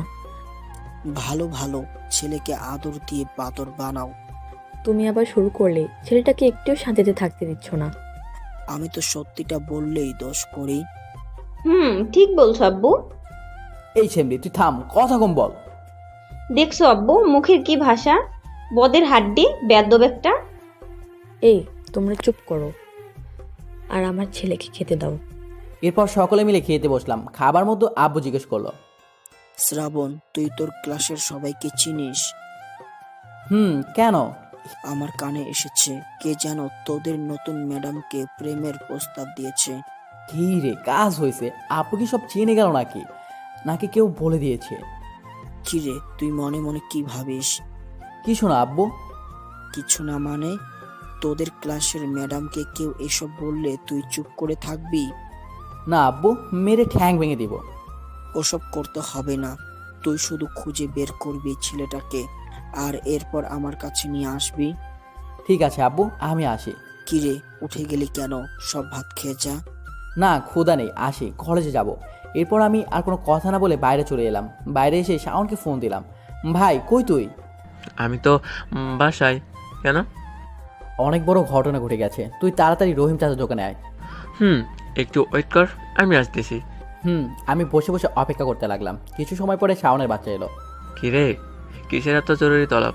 ভাই, আমি মনে হয় শেষ। কিরে, তোর আবার কি হলো? এত নাটক করিস কেন? অনেক বড় বিপদে পড়ে গেছি আমি। কি হয়েছে খুলে বল। শোন তাহলে। আমি কিছু জানি না, এর ভিতরে আমি যাচ্ছি, জানতে পারলে আঙ্কেল আমাকে মেরেই ফেলবে। এই হারামি, তুই এত পল্টিকাস কেন? ওর সাথে থাকলেই সব কাজ আমি ফেসে যাই। এই ভাই, তোকে কে বলেছে ম্যামকে প্রপোজ করতে? বাদ দে, বল এবার বাঁচা যায় কি করে? ভাবতে দে মামা, তুই ম্যাডামের কাছে গিয়ে পা ধরে মাপ চা, এরপর দেখবি ম্যাম তোকে মাফ করে দিবে। কোনোদিনও না, আমি তাকে ভালোবাসি। এখনই ম্যাডামের ভূত নামে নাই? না। তাহলে তোকে আর আমি বাঁচাতে পারলাম না। আমি মরলেও তোকে নিয়ে মরবো। তুই আমার কাছ থেকে দূরে থাক। একটা বুদ্ধি পেয়েছি। কি? শোন, আব্বুকে বলবো এটা মিথ্যা কথা। আর আঙ্কেল সেটা বিশ্বাস করে নেবে? করবে না, তবে বলবো যে এমন কিছু হলে তো ম্যাডাম তাকে বলতো। ধর আঙ্কেল ম্যাডামের কাছে যদি জিজ্ঞাসা করে তাহলে?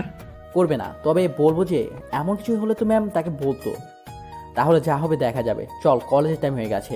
গিয়ে দেখি হারামি সবগুলো বসে বসে আড্ডা দিচ্ছে। মামা বসেন বসেন, বসে যান।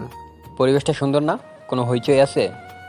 তারপরও কিছু লোক বলবে আমি খারাপ, শ্রাবণ ভালো না, আমিও তো তাই বলি। আমি তো ভালো না, ভালো লই থাইকো। হা হা করে সবাই হেসে দিল। বেশ মজা পাইলাম। আর রাখ তোদের মজা, মজার গোষ্ঠী কিলাই। সবাইকে খুলে বললাম। কিছু সময় পরে হিমু বলল, আমার কাছে একটা প্ল্যান আছে। তাড়াতাড়ি বল। আমি বলি কি, শোন শ্রাবণ, তুই গিয়ে স্যারকে সব বলে দে এবং ম্যাডামকে সরি বলে সব কিছু মিটমাট করিয়ে নে। ওরে হারামির বাচ্চা, তোকে আজকে আমি খাইছি। ঠিক তখনই বেল পড়লো। পরে দেখে নেব নে। ক্লাসে চল সবাই। এরপর ক্লাসে চলে এলাম সবাই। আমিও রোজগার মতো নিজের সিটে বসে বললাম। নিয়মিত বসে গল্প করতে লাগলাম। জানি না কি হয়, ক্লাসে আসলে সব গল্প এখানে এসে মনে পড়ে যায়। কিছুক্ষণ পরে স্যার এলেন এবং যথারীতি ক্লাস করতে লাগলেন। আমি আর শাওন সেদিকে খেয়াল না করে গল্প করতে লাগলাম। স্যার আমাকে কথা বলতে দেখেও না দেখার ভান করে কিছু বলল না, কারণ জানে আমি প্রিন্সিপালের পোলা। প্রথম ক্লাস শেষ হলো, যাক বাঁচলাম। এবার ম্যামের ক্লাস। ম্যাম ক্লাসে এলেন এবং ক্লাস করতে লাগলেন। আমি একদিনে চেয়ে আসি, হঠাৎ করে ম্যাম আমার সামনে চলে এলেন। এই তুমি দাঁড়াও। জি আমি। তুমি। জি বলেন, কি বলবেন? আমি এতক্ষণ যেটা বুঝালাম সেটা বলো। কি বুঝিয়েছেন? কি? তার মানে তুমি আমার পড়ায় খেয়াল করোনি? এই বেদব ছেলে, তুমি আমার সাথে এসো। সবাই হা করে আমার দিকে চেয়ে আছে। আমি সবাইকে চোখ মেরে ম্যামের পিছে পিছে যেতে লাগলাম। কিন্তু এই কি, ম্যাম তো আপু রুমের দিকে যাচ্ছে। সর্বনাশ করেছে। আমি দৌড়ে গিয়ে ম্যামকে বললাম, ম্যাম কোথায় যাচ্ছেন? প্রিন্সিপাল স্যারের রুমে। সরি ম্যাম, যদি একবার আপু জানতে পারে, উফ সব শেষ। মনে মনে বললাম, সরি ম্যাম, আর জীবনেও তাকাবো না আপনার দিকে। আজকে তোকে মজা দেখাবো, বেয়াদবের হাড্ডি। ম্যাম বলতে বলতে আবুর কেবিনের সামনে চলে এলাম। স্যার আসবো? আরে মিস রাইসা যে, আসুন আসুন।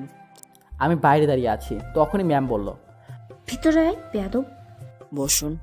এ কি, তুই এখানে কেন? আমি বলছি স্যার, এই বেয়াদব ছেলেটা একদিনও পড়া হয় না, আর সাথে প্রতিদিন ক্লাসের পিছনে বসে শুধু গল্প করে আর মোবাইল টেপে। আব্বু আমার দিকে রাগে দৃষ্টিতে তাকালো। তুমি বিশ্বাস করো, আব্বুকে উদ্দেশ্য করে আর বলতে পারলাম না। তার আগে ম্যাম আমাকে ঠাস করে একটা চড় দিয়ে বলল, বেয়াদব কোথাকার, স্যারের সাথে কিভাবে কথা বলতে হয় জানিস না? হায় হায়, আমার তো মনেই ছিল না। ম্যাম জানেই না যে এই প্রিন্সিপাল আমার আব্বু। আব্বুর দিকে চেয়ে দেখি মিটমিট করে হাসতেছে। আমার খুব রাগ হলো। সরি স্যার, এই বেয়াদবের হয়ে আমি ক্ষমা চেয়ে নিচ্ছি। ঠিক আছে, আপনি ক্লাসে যান, আমি এই বেয়াদবের ব্যবস্থা করতেছি। এরপর ম্যাম আমার দিকে রাগে দৃষ্টিতে তাকিয়ে চলে গেল। ম্যাম যাওয়ার পরে আব্বু জোরে জোরে হাসতে লাগলো। আমি রেগে গিয়ে বললাম, আব্বু তুমি থামো প্লিজ। এতদিনে একটা টিচার পেলাম যে কিনা তোকে চড় দিল। কি জন্য চড় খেলাম? আব্বুকে তুমি বলাই। আমি গেলাম, তুমি হাসতে থাকো। আমি রেগে সোজা ক্লাসের দিকে চলে এলাম। আমাকে ম্যাম দেখে একটু অবাক হলো। আমি কিছু না বলে ব্যাগ নিয়ে বাইরে চলে এলাম। অ্যাটিটিউড দেখিয়ে সোজা বাসায় চলে এলাম। এসে কাউকে কিছু না বলে রুমে এসে দরজা বন্ধ করে শুয়ে পড়লাম। খুব মেজাজ খারাপ হচ্ছে আব্বুর ওপরে। আমাকে কি বাসটাই না দিল। আব্বুর সামনে মার খেলাম, তাও তুমি বলাই, নিজের আব্বুকে। আমি কিছু ভাবতে পারছি না, চুপচাপ ঘুমিয়ে গেলাম। আব্বু অনেকবার ডেকেছে, আমি কোনো উত্তর দিইনি। এসব ভাবতে ভাবতে কখন যে ঘুমিয়ে পড়েছি মনেই নাই। বিকেলে ঘুম ভাঙলো কারো হাসির আওয়াজে। বিছানা থেকে উঠে ফ্রেশ হলাম। এরপর বাইরে এসে দেখি আব্বু আম্মু এবং আপু জোরে জোরে হাসাহাসি করতেছে। তাই আমি তাদের কাছে গিয়ে মজা করার জন্য বললাম, কি রে আপু, এত হাসাহাসি কিসের? তোর বিয়ে ঠিক হয়েছে নাকি? জি না, আমার কোনো বিয়েতে ঠিক হয় নাই। তাহলে আমরা হাসতেছি অন্য একটা কারণে। কি কারণ? কাকে যেন কোন একটা নতুন ম্যাডাম ঠাস করে চড় দিয়েছে, সেটা নিয়ে হাসতেছি। ওরে পিত্তির বাচ্চা পেতনি! আব্বু দেখছো? আমি কি বলবো, আমার তো হাসি পাচ্ছে। কি চড়টা নাই দিয়েছিল। এটা বলার পরেই সকলে মিলে হাসতে লাগলো। আমি রাগ করে বাইরে চলে এলাম। বাইরে এসে বিষ্টুকে ফোন দিলাম। কিরে, বেঁচে আছিস? না, আমি শ্রাবণের ভূত বলতেছি। আরে রাগিস কেন? আমি রহিম চাচার দোকানে আসতেছি, তুইও আয়। আয়। আজ মনটা একটু কেমন কেমন যেন লাগতেছে, তাই বাইক না নিয়ে হেঁটে যেতে লাগলাম। কারণ হাঁটতে নাকি মনটা ফ্রেশ হয়ে যায়। সবাই তাই বলে, হয়তোবা হয়, তাই আমিও হাঁটতে লাগলাম। রহিম চাচার দোকান এখান থেকে 10 মিনিট। রাস্তার পাশ দিয়ে হেঁটে যাচ্ছি। আমার ডান পাশ দিয়ে অনেকগুলো গাড়ি যাচ্ছে। এটা শহর এলাকা, স্বাভাবিক। তবে রিক্সার সংখ্যা একটু বেশি। হাঁটতেছি আর রাস্তায় গাড়ি আসা যাওয়া দেখতেছি। হঠাৎ একটা রিক্সায় চোখ গেল। একটা মেয়ে আর একটা ছেলে যাচ্ছে, হয়তোবা গার্লফ্রেন্ড বয়ফ্রেন্ড। মেয়েটা ছেলেটার কাঁধে মাথা দিয়ে চোখ বুজে আছে। আমি হয়তো একদিন এভাবে কাউকে নিয়ে ঘুরে বেরিয়েছি দিনরাত সব সময়। আর আজকে কোথায় সেই মেয়ে, কোথায় সেই ভালোবাসার প্রতিশ্রুতি? হঠাৎ কেন জানি না গান গাইতে ইচ্ছে করতেছে, কিন্তু চারিদিকে অনেক শব্দ। কাছে হেডফোন থাকলে বেশ ভালোই হতো। কি করতে করতে যেন পকেটে হাত গেল। পকেটে হাত দিয়ে দেখি হেডফোন মামা পকেটেই। তখনই মনে পড়লো রাতে পকেটেই রেখেছিলাম। আমাকে আর পায়কে সাথে সাথে বের করে কানে দিয়ে মোবাইলে গান চালিয়ে দিলাম। অনেক পছন্দের একটা গান শুনতে লাগলাম আর সাথে গুনগুন করে গাইতেছিলাম। একসাথে রয়েছি দুজন, এক ডোরে বাঁধা দুটি পান, ছিড়বে না কবু এ বাঁধন, আসলে আসুক তুফান। একসাথে রয়েছি দুজন, এক ডোরে বাঁধা দুটি প্রাণ, ছিড়বে না কবু এ বাঁধন, আসলে আসুক তুফান। তুমি আমারি বলবো শতবার, ও আমার বন্ধু গো, চিরসাথী পথ চলার। তোমারই জন্য হয়েছি পাগল, মঞ্জিল ভালোবাসার। গান শেষ হতে দেখি দোকানের সামনে চলে এসেছি। শাওন আগে থেকে এখানে বসে আছে। কেমন আছিস? মজা নিস? তোর এই তেরামি করে কথা বলা কোনোদিন যাবে না। হুম। আমি ভাবছি আঙ্কেল বকাবকি করেছে, তাই বললাম কেমন আছিস। আরে আবু কি বলবে? চা করা রাইসে সব করে গেছে, আমার মান সম্মান সব শেষ করে দিয়েছে। কী তা করছে ভাবি? সব কিছু খুলে বললাম। কিছুক্ষণ বসে বসে আমি আর শাওন আড্ডা দিলাম আর পিওর কফি খেলাম। আর একটু বলে নিই আপনাদের, চাচার দোকানটা আমাদের কলেজের পাশে। ইন্টার যে কলেজে পড়েছিলাম পাশে কলেজ ক্যাম্পাস, সাথে পুকুর আছে একটা। আমি আর শাওন সোজা ওখানে চলে গেলাম, মানে পুকুর পাড়ে। যাওয়ার পরে ছোটো ভাইরা বলছিল ক্রিকেট খেলতে, আমরা না করে দিয়েছি। মুড নেই ক্রিকেট খেলার এখন। সন্ধ্যা নামতেই শাওন চলে গেল, আমি একা একা হাঁটতে লাগলাম। আমি আবার গান শুনতে থাকলাম। লাল শাড়ি পরিয়া কন্যা, রক্ত আলতা পায়, আমার চোখের জল মিশাইয়া নীলা না বিদায়। তুমি ফিরাও চাইলা না একবার, চইলা গেলা হায়। জানি আজ রাতে হইবা পরের, আর ভাইব না মায়। চাঁদের মতো মুক্তি যখন ভাসত নয়ন জলে, আদর কইরা মৈশা দিতাম গালে। ঘাটে আইসা পাশে বৈশা জড়াইতা এ বুকে, কইব আমি এই কথা কেমনে। তবে ভালো কেন বাসিলা, স্বপ্ন কেন দেখাইলা, ভালো কেন বাসিলা আমারে। তবে ভালো কেন বাসিলা, স্বপ্ন কেন দেখাইলা, ভালো কেন বাসিলা আমারে। লাল শাড়ি পরিয়া কন্যা, রক্ত আলতা পায়, জানি আজ রাতে হইবা পরের, আর ভাইব না মায়। আর মনে হয় রাস্তার আলোয় হাঁটতে হাঁটতে এই বাংলা গানটা শুনতেছিলাম আর চোখ থেকে পানি পড়তেছিল টপ টপ করে। ঠিক তখনই শাওন এলো, এসে আমার হাতে একটা স্পিডের ক্যান দিল। শাওন আমার দিকে ফিরেই বলল, তুই আবার কাঁদিয়েছিস? কই না তো। দেখ শ্রাবণ, আমার কাছে লুকিয়ে লাভ নেই, আমি দেখেছি। শাওন হয়তো বুঝতে পারছে আমার আজকাল অতীত খুব মনে পড়তেছে, তাই শাওন আমার মন ভালো করার জন্য বলল, তুই শালা একটা ফাউল, তোর দ্বারা প্রেম ভালোবাসা কিছু হবে না, খুদাই লাফালাফি। কেন?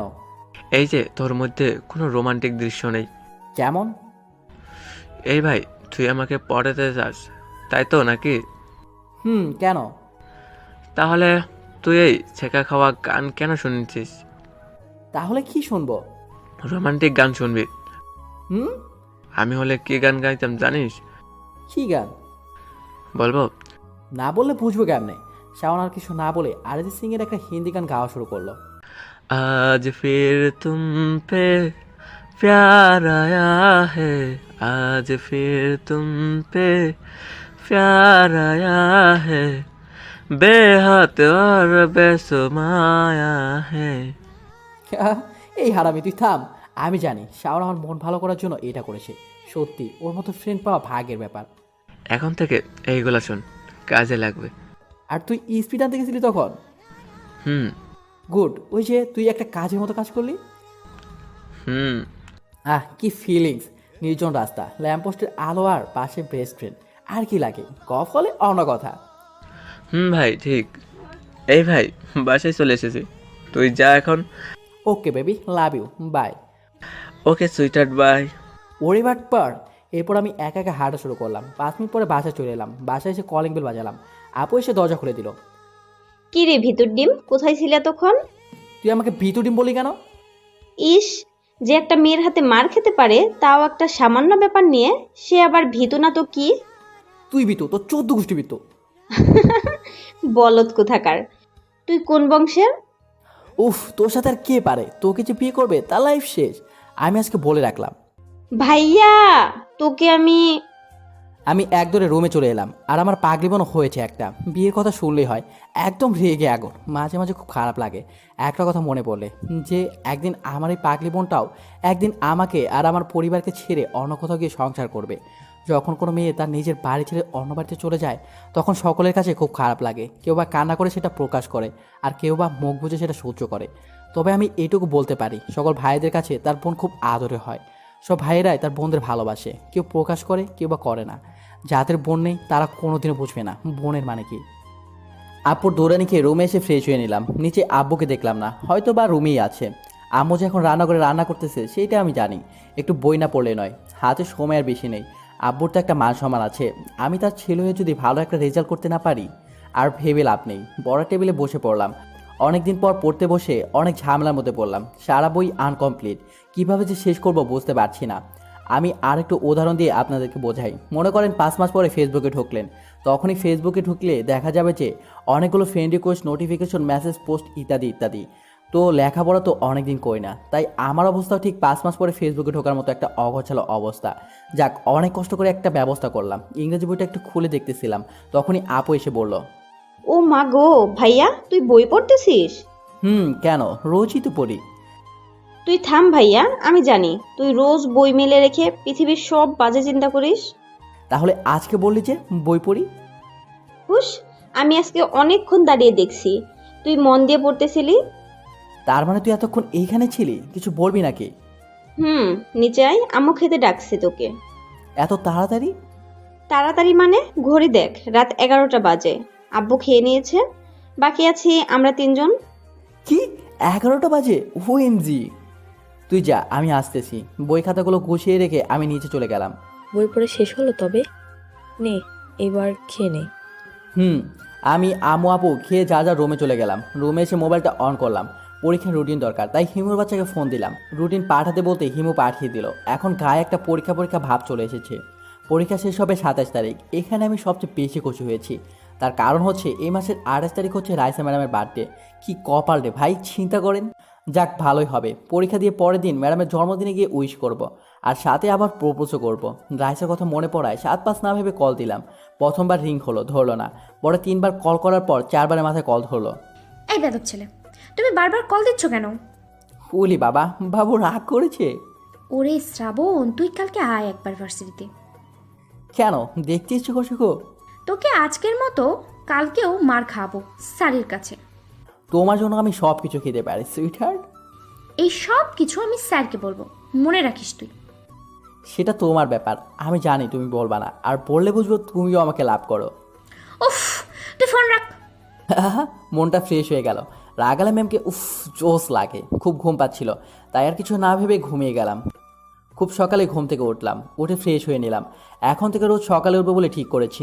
তার কারণ পরীক্ষার বেশি দিন দেরি নেই, তাই সকাল সকাল উঠে একটু লেখাপড়া করবো। বই পড়তেছি, তখনই আম্মু আমার রুমে এলো। এসেই আম্মু তো অবাক হয়ে গেল। অবাক হবারই কথা, আজ প্রায় 2 বছর পরে সকালবেলা বই পড়তেছি আমি। শ্রাবণ আব্বু, তুই ঠিক আছিস তো? কেন? না মানে, তুই আজ কতদিন পরে আবার আগের মতো সকালে পড়তে বসেছিস। পুরোনো কথা মনে করে কোনো লাভ নেই। আব্বু, আমি জানি এটা তোর মনের হাসি না। কারোর জন্য জীবন কখনো থেমে থাকে না, তাই সব ভুলে গিয়ে আবার শুরু কর। আব্বুর কথা ভেবেই তো পড়তেছি। ভালো। আর পরীক্ষা শেষ হলে আমার জন্য বৌমা খুঁজতে হবে না? আম্মু তুমি, আমি এখনো বাচ্চা। বাচ্চা? তাহলে তো খুব তাড়াতাড়ি তোর বিয়েটা দিতে হচ্ছে। আম্মু তুমি রুমে যাও তো, আমাকে পড়তে দাও। যাচ্ছি।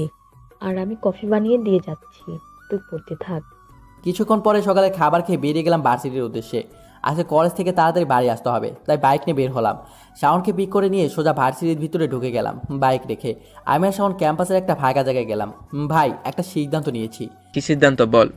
কাল থেকে আর ভার্সিটি আসবো না। কি? আমি অনেক ভেবে দেখলাম, আব্বুর একটা মান সম্মান আছে, তাই আমাকে ভালো একটা রেজাল্ট করতে হবে।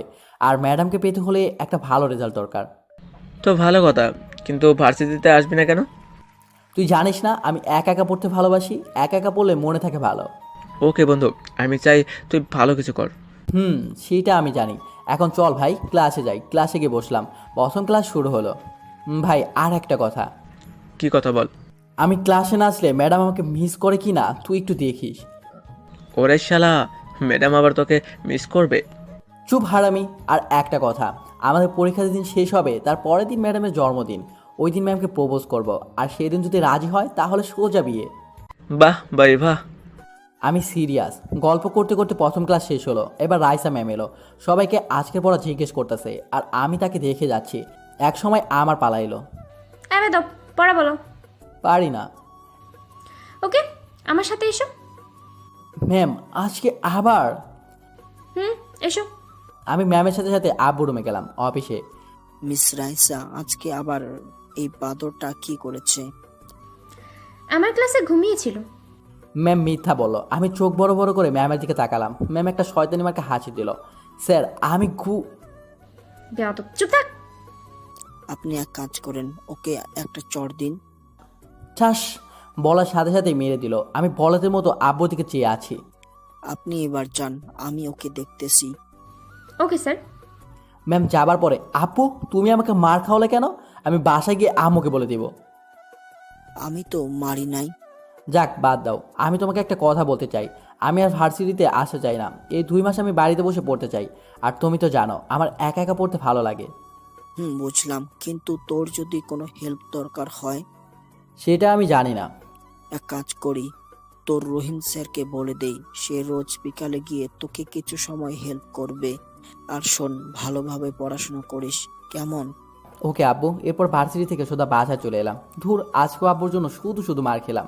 মনটা খারাপ। এই 2 মাস ম্যামকে চাইলেও আর দেখতে পারবো না। মন খারাপ করে দরজায় বেল দিলাম। আম্মু এসে দরজা খুলে দিল। আমি সোজা উপরে চলে গেলাম। এরপর ফ্রেশ হয়ে নিচে গেলাম। আম্মু কই তুমি? বল কি হয়েছে? আমি কাল থেকে আর ভার্সিটি যাব না। এই 2 মাস বাসায় পড়বো। ওহ, বুঝলাম। আমার ছেলে সেই আগের মতোই লেখাপড়ায় মন দিতে চায়। আচ্ছা ঠিক আছে, এবার দুপুরের খাবার খেয়ে নে। দাও। আমি খাবার টেবিলে বসে খেতে লাগলাম, আর আম্মু আমার পাশে বসে দেখতে লাগলো। খাবার শেষ করে আমি আমার রুমে চলে এলাম। একটু বসে থেকে আবার পড়ার টেবিল পরিষ্কার করলাম। অনেক দিন পড়া হয় না, তাই অনেক ময়লা জমে গেছে। সব কিছু শেষ করে যখন পড়তে বসবো তখনই আসল কথা মনে পড়লো। আমার সব বই খাতা এখানে নেই। আমি আগে সিলেট থেকে পড়াশোনা করতাম। ওখানে আমার নামে নিজস্ব একটা ফ্ল্যাটও আছে, কিন্তু একটা কারণে আমি সিলেট থেকে চলে আসি, সেটা পরেও জানতে পারবেন। ওই বইগুলো না হলে আমি শিওর ডাব্বা খাবো। আর এখন বছরের শেষ, তাই বইগুলো কিনতেও পারবো না। তাই আমাকে আবার ওই শহরে যেতে হবে। কিন্তু আব্বু আম্মুকে আমাকে যেতে দিবে? আমি আর কিছু না ভেবে নিচে চলে যাই। নিচে গিয়ে আম্মুকে বলি আমার একটু সিলেট যেতে হবে। কি? না, কখনোই না। আম্মু প্লিজ, আমাকে যেতেই হবে। না, আমি যেতে দিব না। আম্মু তুমি বুঝতেছো না, ওখানে আমার সব বই খাতা রয়েছে, ওইগুলো না হলে পড়বো কিভাবে? আম্মুকে অনেক বুঝিয়ে রাজি করালাম। আর আমি এখন রেডি হয়ে রওনা দিলাম, কারণ এখন রওনা দিলে রাতে গিয়ে পৌঁছাবো, আবার কালকে সকালের মধ্যে চলে আসবো। আব্বুকে আমি বলি নাই যে সিলেট যাচ্ছি, বললে হয়তো যেতে দিত না। প্রায় ঘন্টাখানেক পরে সিলেটে পৌঁছালাম। বাড়ি থেকে নেমে সোজা বাসা থেকে হাঁটা শুরু করলাম, কারণ অনেক রাত হয়েছে। আনুমানিক 9টা বাজে। বাস স্ট্যান্ড থেকে আমার বাসা 5 মিনিটের রাস্তা, তাই রিক্সা না নিয়ে হেঁটেই যেতে লাগলাম। বাসার সামনে এসে চাবি দিয়ে দরজা খুললাম। 2 বছর আগেও বাসাটা যেমন ছিল এখনও ঠিক তেমনই আছে। চারদিকে সব কিছু ঠিকঠাক, কোনো নোংরাই নেই। দেখে মনে হচ্ছে যেন এখানে মানুষ থাকে। আসলে মানুষ থাকে না, একজন কাজের লোক আছে। সে সপ্তাহে 2-3 বার এসে সব কিছু পরিষ্কার করে দিয়ে যায়। এগুলো ভাবতে ভাবতে আমার চিরসেনা সেই রুমে চলে গেলাম। সব কিছু ঠিকঠাক। আমি দেরি না করে সব কিছু গোছাতে লাগলাম, কারণ আর 1 ঘন্টা পরেই রওনা দিব। বেশি দেরি করা যাবে না। সব কিছু গুছিয়ে যখনই রুম থেকে বের হব তখনই চোখের সামনে আমার পুরনো ডায়েরিটা চোখে পড়লো। প্রায় 2 বছর এটা খুলেও দেখা হয় না, আর কিছু লেখা হয় না, তাই পড়ে দেখার খুব ইচ্ছে হলো। আমি ডায়েরিটা হাতে নিয়ে বিছানার উপরে বসে পড়লাম, তারপর খুললাম। প্রথম পাতায় আমার সম্পর্কে কিছু লেখা। এরপর শুরু হয় আমার আর নীলার প্রেম কাহিনী। বলি শুনুন। নিজের ইচ্ছায় সিলেট এসেছিলাম ঘুরতে, কিন্তু সিলেট শহরটা আমার এতটা ভালো লাগে যে আমি এখানে থাকবো বলে ঠিক করি। এরপর আব্বু আমাকে অনেক জোরাজুরি করে রাজি করালাম। আব্বু টাকা দিয়ে একটা ফ্ল্যাট বানিয়ে দেয় আমাকে। আমি খুব খুশি হয়েছিলাম। সবাই মাত্র ইন্টার 3য় বর্ষের ছাত্র, নতুন নতুন অনেক ফ্রেন্ড হয়ে যায় নতুন কলেজে গিয়ে। প্রথম 1 মাস ভালোই কাটলো, তবে আমাকে সবাই নিম্ন পরিবার থেকে আসা সাধারণ ছেলে হিসেবে জানে, তাই আমিও কাউকে কিছু বলি নাই। অনেক পিওর বন্ধু পেয়ে গেছিলাম, যারা টাকা ছাড়া বন্ধুত্ব করে তারাই হচ্ছে পিওর বন্ধু। কোনো এক বড় ভাই বলেছিল প্রেম ভালোবাসার ভিতরে না যেতে, শুধু মন দিয়ে পড়ালেখা করতে। আমিও হ্যাঁ বলেছিলাম, কিন্তু আমি একজনকে দেখে সে সব কিছু ভুলে গিয়েছিলাম। চেয়েছিলাম তাকে নিজের করে পেতে, কিন্তু কথায় আছে না, টাকা ছাড়া কাউকে কেউ ভালোই বাসে না। তবে নীলা আমাকে টাকা পয়সা ছাড়াই ভালোবেসেছিল। অবশ্য আমি পরে জানতে পেরেছিলাম এটা শুধু নাকি তার টাইম পাচ্ছিল। নীলা আমাকে অবাক করে দিয়ে সে নিজে এসে আমাকে একদিন প্রপোজ করেছিল। আমিও তাকে কিছু প্রশ্ন করেছিলাম, সে সব কিছু মেনে নিয়ে রাজি হয়েছিল। এভাবে শুরু হয়েছিল আমাদের ভালোবাসাটা, কিন্তু সেটা 2 বছরের বেশি স্থায়ী হয়নি। এটা না হয় অন্য কোনো দিন বলবো। এরপর ডায়েরিটা তার নিজ জায়গায় রেখে দিয়ে বেরিয়ে পড়লাম বাসা থেকে। আর কোথাও দেরি না করে সোজা ঢাকার উদ্দেশ্যে রওনা দিলাম। বাসায় আস্তে আস্তে ভোর হয়ে যায়। আমি বাসায় গিয়ে কলিং বেল বাজালাম। আব্বু এসে দরজা খুলে দিল। আমি অনেক অবাক। আব্বু এত সকালে কিভাবে উঠলো? কিছুটা ভয় পেলাম, কি জানি যদি আবার বকাবকি করে। কিরে, কি ভাবতেছিস? বাইরে দাঁড়িয়ে থাকবি নাকি ভিতরে আসবি?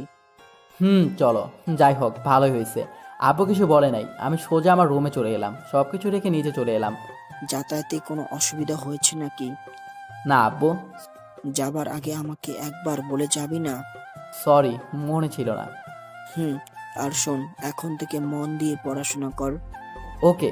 আব্বুর সাথে কিছুক্ষণ গল্প করে এসে ঘুমিয়ে গেলাম। সারা রাত ঘুম হয়নি, তাই ঘুমিয়ে নেই। দুপুরে ঘুম থেকে উঠে ফ্রেশ হয়ে বই নিয়ে পড়তে বসলাম। বিকেলে বসে রসায়নের অধ্যায়টা পড়তেছিলাম। শালা কিছুতেই মাথায় ঢুকতেছে না। তখনই কে যেন আমাকে ডাক দিল। আমি পিছিয়ে ফিরে দেখি রফিক স্যার। আমি অনেক খুশি হলাম। স্যার অধ্যায়টা দেখে আমার মাথায় আস্তে করে একটা গাঁটটি দিয়ে বলল, 2 দিন আগে তো এটা আমি ক্লাসে বুঝিয়েছি, আর আপনি তো আমার ক্লাসই করেন নাই। Sorry sir. এরপর স্যার আমাকে বুঝিয়ে দিল। কিছু সময় পরে স্যারও চলে গেল। সন্ধ্যা হয়ে গেছে, তাই আমি বাসা থেকে বের হয়ে একটু রাস্তায় বের হলাম। আজকে সারাদিন শুধু ঘরেই ছিলাম। রাস্তায় এসে শাওনকে ফোন দিলাম। দুজনে কিছু সময় আড্ডা দিয়ে আবার বাসায় চলে এলাম। বাসায় এসে রাতে খাবার খেয়ে আবার বই নিয়ে বসলাম। বাড়ির সবাই অনেক খুশি, কারণ তাদের বাড়ির ছেলে এখন সবসময় বই নিয়েই বসে থাকে। এভাবেই দেখতে দেখতে 2 মাস কেটে গেল। এই কয়েকদিন মন দিয়ে বই পড়েছি। এখন আশা করি পরীক্ষায় মোটামুটি ভালোই রেজাল্ট হবে। কালকে পরীক্ষা। আমি শাওনকে ফোন দিলাম। আমি ভার্সিটিতে যাই না। ম্যাম কিছু বলে নাই রে? বলেছিলাম একদিন তুই না আসার 10 দিন পরে ম্যাম বলে এই শাওন দাঁড়াও। আমি দাঁড়িয়ে গেলাম। এরপরে বলে তোমার সাথে আরেকটা বান্দর কই? আমি বলি যে জানি না। তুই শালা, কেন, কি হয়েছে? তুই বলতে পারছিস যে অ্যাক্সিডেন্ট করেছে, তাহলে আমার জন্য একটু মায়া হতো। ওরে বাটপার, শোন, ম্যাডাম রোজ ক্লাসে এসে কাকে যেন খুঁজতো, হয়তো তোকে। কি বলিস? তুই শিওর? শিওর না, তবে দেখছি ম্যাম ক্লাসের সব জায়গায় তাকিয়ে দেখে মনে হয় কাউকে খুঁজে। হতেও পারে। কালকে তো এক্সাম, আমাকে কিন্তু দেখাস, আমি কিছু পড়ি নাই। ওকে ভাই, রাখ এখন। দেখতে দেখতে আজকের দিনটাও কেটে গেল। পরের দিন সকালে আমি রেডি হয়ে ভার্সিটির উদ্দেশ্যে রওনা দিলাম। প্রায় 2 মাস পরে বাসা থেকে বের হয়ে শাওনকে ফোন দিলাম। কি রে ভাই, বাইক নিয়ে আসবো নাকি হেঁটে আসবো? বাইক নিয়ে আয়। তুই শালা কিছু বুঝিস না, এতদিনের পরে ভার্সিটিতে যাচ্ছিস, একটু স্টাইল দিবি না? তুই ফোন রাখ। শাওনকে বাইকে পিক করে নিয়ে ভার্সিটির ভিতরে চলে গেলাম। বাইক পার করে যে আমি আর শাওন পিছে ফিরে তাকাই, তখনই দেখি বদমাশের দল সবগুলো হাজির, মানে আমার ক্লাসমেটরা। এ হারামি, কয় বছর পরে? আমি তো ভাবছিলাম তুই মনে হয় পরীক্ষাই দিবি না। আরে তুই চুপ কর, আমি তো ভাবছিলাম ওরা মারা গেছে। একসাথে হেসে উঠলাম। আমরা ছিলাম রাস্তার মাঝখানে, মানে মেন রাস্তা ভার্সিটির। এখান দিয়ে হেঁটে ভিতরে যেতে হয়। আমরা সকলে রাস্তার মাঝখানে বসে ফাজলামো করতেছিলাম। তখনই রাইসা ম্যাডাম আসলো। এই ছাত্ররা, এখানে এত শব্দ কিসের? আর রাস্তায় এভাবে দাঁড়িয়ে আছো কেন তোমরা? সরি বলতে ম্যাম ওকে বললো। এতক্ষণ ম্যাম আমাকে দেখে নাই। আমাকে দেখে ম্যাম বেশ অবাক হয়েছে, সেটা তার চোখ মুখ দেখেই বোঝা যাচ্ছিল। আমার দিকে অপলকভাবে কিছুক্ষণ তাকিয়ে ছিল। পরিবেশ ঠিক রাখতে আমি হালকা একটা কাছে দিলাম। হঠাৎ করে যেন ম্যাম বাস্তবে ফিরে এলো। ম্যাম আর কিছু না বলে চলে গেল, হয়তো লজ্জা পেয়েছে। আমি আর কিছু ভাবতে পারতেছি না, তার মানে কি ম্যামও? কি মাম্মা, কি ভাবো? কি ভাববো? এ ভাই, ম্যাডাম দেখি তোর দিকে সিনেমা নায়িকাদের মতো করে চেয়েছিল। তাকাবে না, আমি তো তার হিরো। আরও কিছু সময় গল্প করে সবাই এক্সাম হলের ভিতরে গেলাম। পরীক্ষা শুরু হয়ে গেল। প্রশ্ন মোটামুটি কমন হয়েছে, তাই আর কিছু না ভেবে একভাবে লিখে দিলাম। পরীক্ষা শেষ হতে আমি আর শাওন বাসায় চলে এলাম। আমার আব্বুর এক্সাম কেমন হয়েছে? খুব ভালো হয়েছে আম্মু। আমি জানি তো, ভালোই হবে। তুই উপরে গিয়ে ফ্রেশ হয়ে নে, আমি তোর জন্য খাবার রেডি করতেছি। এইভাবে দেখতে দেখতে সবগুলো পরীক্ষা শেষ হয়ে গেল। শেষ পরীক্ষার দিনে আমি আর শাওন রাস্তায় দাঁড়িয়ে আছি, কারণ ম্যাডামকে অগ্রিম জন্মদিনের শুভেচ্ছা জানাবো। কালকে ম্যাডামের জন্মদিন। শাওন চলে গেল, ওর আম্মু ফোন দেওয়ায় আমি বাইকের উপর বসে বসে মনে মনে গান গাইতেছি। রাস্তাটা এখন পুরাই ফাঁকা। দুপুর টাইমে এমনিতে সব রাস্তা ফাঁকা থাকে। কালকে রাইসা ম্যামকে আবার প্রপোজ করব। যদি সে গ্রহণ করে তাহলে তো ভালোই, আর না করলে তো আর ভালো। তাকে আর ডিস্টার্ব করবো না।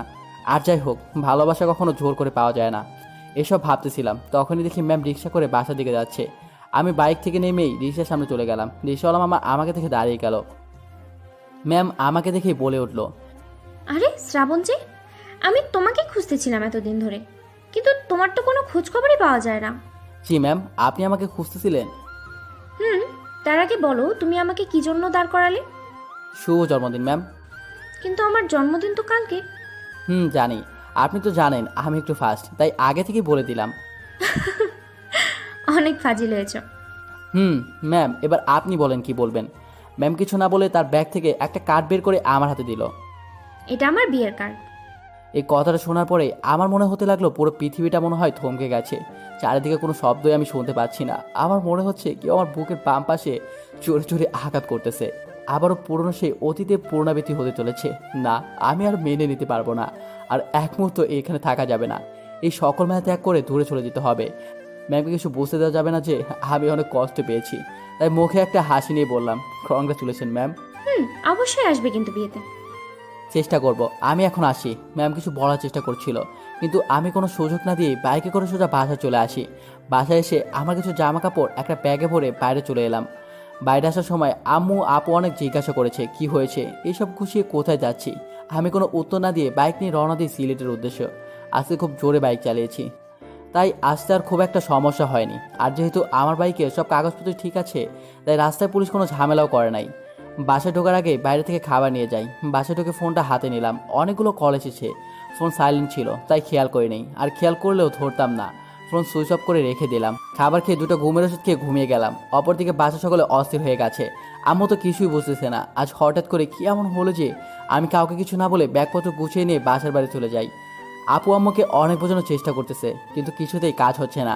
আব্বু বুঝতে পেরেছে যে শ্রাবণ হয়তো কিছু একটা নিয়ে খুব কষ্ট পেয়েছে, যার কারণে সে ছিল চলে গেছে হয়তো। কিন্তু লাভ নেই, ওর বাসার নাম্বার কেউ জানে না, শুধু শ্রাবণ ছাড়া। শ্রাবণের আব্বু অনেক চিন্তিত হয়ে শাওনকে ফোন করেন, কারণ তিনি জানেন কিছু হলে শাওনই একমাত্র বলতে পারবে কি হয়েছে। হ্যালো স্যার, আসসালামু আলাইকুম। শাওন, তুমি কোথায় এখন? স্যার আমি এখন তো বাসায়। কেন স্যার? না মানে তুমি কি জানো শ্রাবণ কোথায়? কেন স্যার? ও বাসায় নেই। আব্বু শাওনকে সব বলল। তা শুনে শাওন বলল, কি? আমাকে তো কিছুই বলে নাই। তুমি কি কিছু জানো যে ও কেন এমন করলো? না স্যার, তবে একটু একটু আন্দাজ করতে পেরেছি। কি? আমাকে খুলে বলো। স্যার আপনি চিন্তা করেন না, আমি শিওর হয়ে সব কিছু বলতেছি আপনাকে। আচ্ছা। এরপর আব্বু কিছুটা নিশ্চিত হলেন। শাওন বুঝতে পেরেছে যে ম্যাডামের সাথে কিছু হয়েছে, যার কারণে এরকমভাবে চলে গেছি আমি। মোবাইলে তাকিয়ে দেখে রাত 8টা বাজে। তাই শাওন আর দেরি না করে অনেকটা অস্থির হয়ে ম্যাডামের বাসার দিকে রওনা দেয়। এখন যা বলার ম্যাডামই সব কিছু বলতে পারবে। শাওন ম্যাডামের বাসায় গিয়ে কলিং বেল বাজালো। তখন রাত 9টা বেজে গেছে। শাওন দরজা বাইরে দাঁড়িয়ে মনে মনে ভাবতেছে এত রাতে ম্যাডামের বাসায় আসাটা ঠিক হলো নাকি। যদি আবার বকাবকি করে তখন কি হবে। কিন্তু আমার বন্ধুর জন্য আমি এটুকু করতেই পারি। তখনই শাওন দেখে ম্যাডাম এসে দরজা খুলে দেয়। আরে শাওন, তুমি এত রাতে? কোনো সমস্যা হয়েছে? ম্যাডাম, অনেক বড় সমস্যা হয়েছে। তুমি ভিতরে আসো, ভিতরে বসে কথা বলি আমরা। এরপর শাওন ভিতরে যায়। ভিতরে গিয়ে দেখে যে একটা মহিলা সোফায় বসে টিভি দেখতেছে। এটাই বোধ হয় ম্যাডামের মা। এটা হচ্ছে আমার আম্মু। আম্মু, এই হচ্ছে আমার কলেজের একজন স্টুডেন্ট। পরিচয় পর্ব শেষে শাওন খুব ব্যস্ত হয়ে বলে, ম্যাডাম আজকে বিকালে কি আপনার শ্রাবণের সাথে দেখা হয়েছিল? হয়েছিল, কিন্তু কেন? ম্যাম, আজকে হঠাৎ বিকেলে শ্রাবণ বাসায় এসে কাউকে কিছু না বলে ব্যাগ গুছিয়ে কোথায় যেন চলে গেছে, আর আমরা ওকে ফোনেও পাচ্ছি না। চলে গেছে তো কি হয়েছে, আবার ফিরে আসবে। ওকে কোনো বাচ্চা নাকি? ম্যাডাম, আপনাকে আমি বোঝাতে পারতেছি না, শ্রাবণ অনেক চাপা মনের ছেলে। ও কখন কি করবে কাউকে তা বুঝতে দেয় না, আর কেউ বোঝেও না। আপনি আগে আমাকে বলুন আপনাদের মাঝে বিকালে কি কথা হয়েছিল। প্লিজ ম্যাম, আমাকে বলুন দয়া করে। তুমি যখন এত করে বলতেছো তাহলে আমি বলি শোনো। তারপর আমি বলতে শুরু করলাম। আমাকে শ্রাবণ অগ্রিম বার্থডে উইশ করে, আর আমি ওকে আমার বিয়ের কার্ড ধরিয়ে দিই। ও শিট, আপনি এটা না করলেও পারতেন। আমি এখন বুঝতে পারছি শ্রাবণ কেন এমনটা করলো, কেন কাউকে কিছু না বলে চলে গেল। আপনি শ্রাবণকে পছন্দ করেন না, ভালোবাসেন না, ভালো কথা, কিন্তু শুধু শুধু ওকে কষ্ট দিতে গেলেন কেন? শ্রাবণ মনে থেকে আপনাকে পছন্দ করত। আমিও তো শ্রাবণকে ভালোবাসি। কি আপনি কি আমার সাথে মজা করতেছেন? আপনি যদি ওকে ভালোই বাসেন তাহলে এই বিয়ের মানে কি? ওয়েট, 1 মিনিট, আগে আমার সব কথা শোনো। ওই কার্ডের ভিতরে কোনো বিয়ের কার্ড ছিল না, ওটার ভিতরে আমার নিজের লেখা একটা লাভ লেটার ছিল। শ্রাবণ ওটা খুলে দেখেছিল? বলতে পারবো না, তবে ওখানে বসে তো খোলে নাই। প্লিজ আমাকে কিছু বলবা, কি হয়েছে? আমি তো কিছুই বুঝতেছি না, আমার এখন খুব চিন্তা হচ্ছে। তার মানে আপনি শ্রাবণকে ভালোবাসেন আর শ্রাবণকে সারপ্রাইজ দিতে চেয়েছিলেন? হুম। আসলে আপনি মজা করতে গিয়ে শ্রাবণের অতীতের পুনরাবৃত্তি ঘটিয়েছেন, যার কারণে শ্রাবণের আবার এরকম কাণ্ড ঘটিয়েছে। আমি কিছু বুঝতেছি না, প্লিজ আমাকে সব খুলে বলো। তাহলে শুনুন, আমি বলি। শ্রাবণ অনেক আগে একবার সিলেট ঘুরতে গিয়েছিল, সাথে আমি সহ মোট 4 জন বন্ধু ছিলাম। আমাদের প্ল্যান ছিল ওইখানে গিয়ে 1 সপ্তাহ থাকবো, এরপরে আবার ঢাকা ফিরে আসব। আমরা প্রথম 4 দিন বেশ মজা করে কাটালাম। সিলেট শহরটা আমাদের সকলের কাছে খুব প্রিয় জায়গাগুলোর মধ্যে একটাও হয়ে উঠেছিল। পঞ্চম দিন আমরা সকালে শহরের পাশের একটা ফাঁকা রাস্তা দিয়ে হাঁটতেছিলাম। সময়টা তখন বিকাল 4টার কাছাকাছি হবে অনুমানিক। এখানে আমরা তেমন কিছু চিনি না, তাই আমরা জানতাম না যে এই রাস্তায় পাশে একটা কলেজ আছে। যেহেতু তখন গরমের ছুটি চলতেছে, তাই কলেজে বন্ধ। বাইরে থেকে কলেজটা দেখে আমাদের সকলের খুব পছন্দ হলো। সবাই ঠিক করলাম আজকের বিকালটা এখানে কাটাবো। আমরা সকালে মিলে ভিতরে গেলাম। সেখানে আমাদের মতো আরও অনেক ছেলে মেয়ে বসে আড্ডা দিচ্ছিল। আমরাও একটা ফাঁকা জায়গা দেখে বসে আড্ডা দিতে লাগলাম। সময়টা ভালোই কাটছিল, কিন্তু আমি লক্ষ্য করলাম শ্রাবণের আমার দিকে কোনো খেয়াল নেই। সে একধানে একটা মেয়ের দিকে চেয়ে আছে। আমি ধাক্কা দিলাম। শ্রাবণ আমার দিকে চেয়ে একটু মুচকে হাসি দিল। আমিও সেদিন কিছু বলি নাই। সকালে সন্ধ্যার আগে হোটেলে চলে গেলাম। রাতে শ্রাবণ আমাদেরকে বলল সে নাকি ওই মেয়েটাকে ভালোবেসে ফেলেছে। যেহেতু আমরা ওর ফ্রেন্ড, তাই আমরা ওকে সায় দিলাম। পরের দিন বিকালেও আমরা ওই কলেজে ক্যাম্পাসে গেলাম। সেই দিনে ওইখানে ওই মেয়েটা ছিল, কিন্তু আমরা জানা মতে শ্রাবণ যে ভীতু, তাতে ও কোনোদিনও ওই মেয়েটাকে সাহস করে বলতে পারবে না। দিনটাও দেখে দেখে কেটে গেল। আমরা ওকে সবাই বলেছিলাম যে আমরা তোর হয়ে বলে দেই, কিন্তু সে রাজি না। তাই আমরা ওর মতো দেখে যাই শুধু। এইভাবে 1 সপ্তাহের 6 দিন কেটে গেল, কিন্তু শ্রাবণের প্রেমের কোনো উন্নতি হলো না। আবার আমরা সকলে বাসায় চলে যাব, তাই সকলে সব কিছু গুছিয়ে নিলাম। শ্রাবণের দিকে চেয়ে দেখি ওর মুখটা কালো করে রেখেছে। কারণটা আমাদের অজানা নয়, আর মেয়েটা নাকি ওই কলেজে পড়ে, এটা আমরা অন্য একটা মেয়ের কাছ থেকে শুনেছিলাম। এরপর আমরা ঢাকায় ফিরে আসি। ঢাকায় ফেরার 2 দিন পরে জানতে পারি শ্রাবণ নাকি সিলেট চলে যাবে লেখাপড়া করতে। এটা আমাকে শ্রাবণ ফোন করে বলেছিল। আমি বুঝলাম না ও আন্টিকে কিভাবে রাজি করালো, কারণ আন্টি শ্রাবণকে যারা 1 মুহূর্ত থাকতে পারে না। শ্রাবণ তখন ইন্টার 2য় বর্ষের স্টুডেন্ট। ও নাকি ওই কলেজে গিয়ে ভর্তি হয়। শ্রাবণ আমাকে রোজ ফোন করে বলতো যে ভাই, আজকে রিয়া আমার দিকে তাকিয়েছে, আজকে চেয়ে হাসিয়ে দিয়েছে, আজকে আমরা পরিচয় হয়েছি। আজকে আমরা একসাথে বসে কফি খেয়েছি ইত্যাদি। আমার বেশ ভালোই লাগতো যে আমার বেস্ট ফ্রেন্ড আমাকে সিলেট গিয়েও আমাকে ভোলে নাই, আমাকে রোজ ফোন করে তার মনের কথা শেয়ার করে।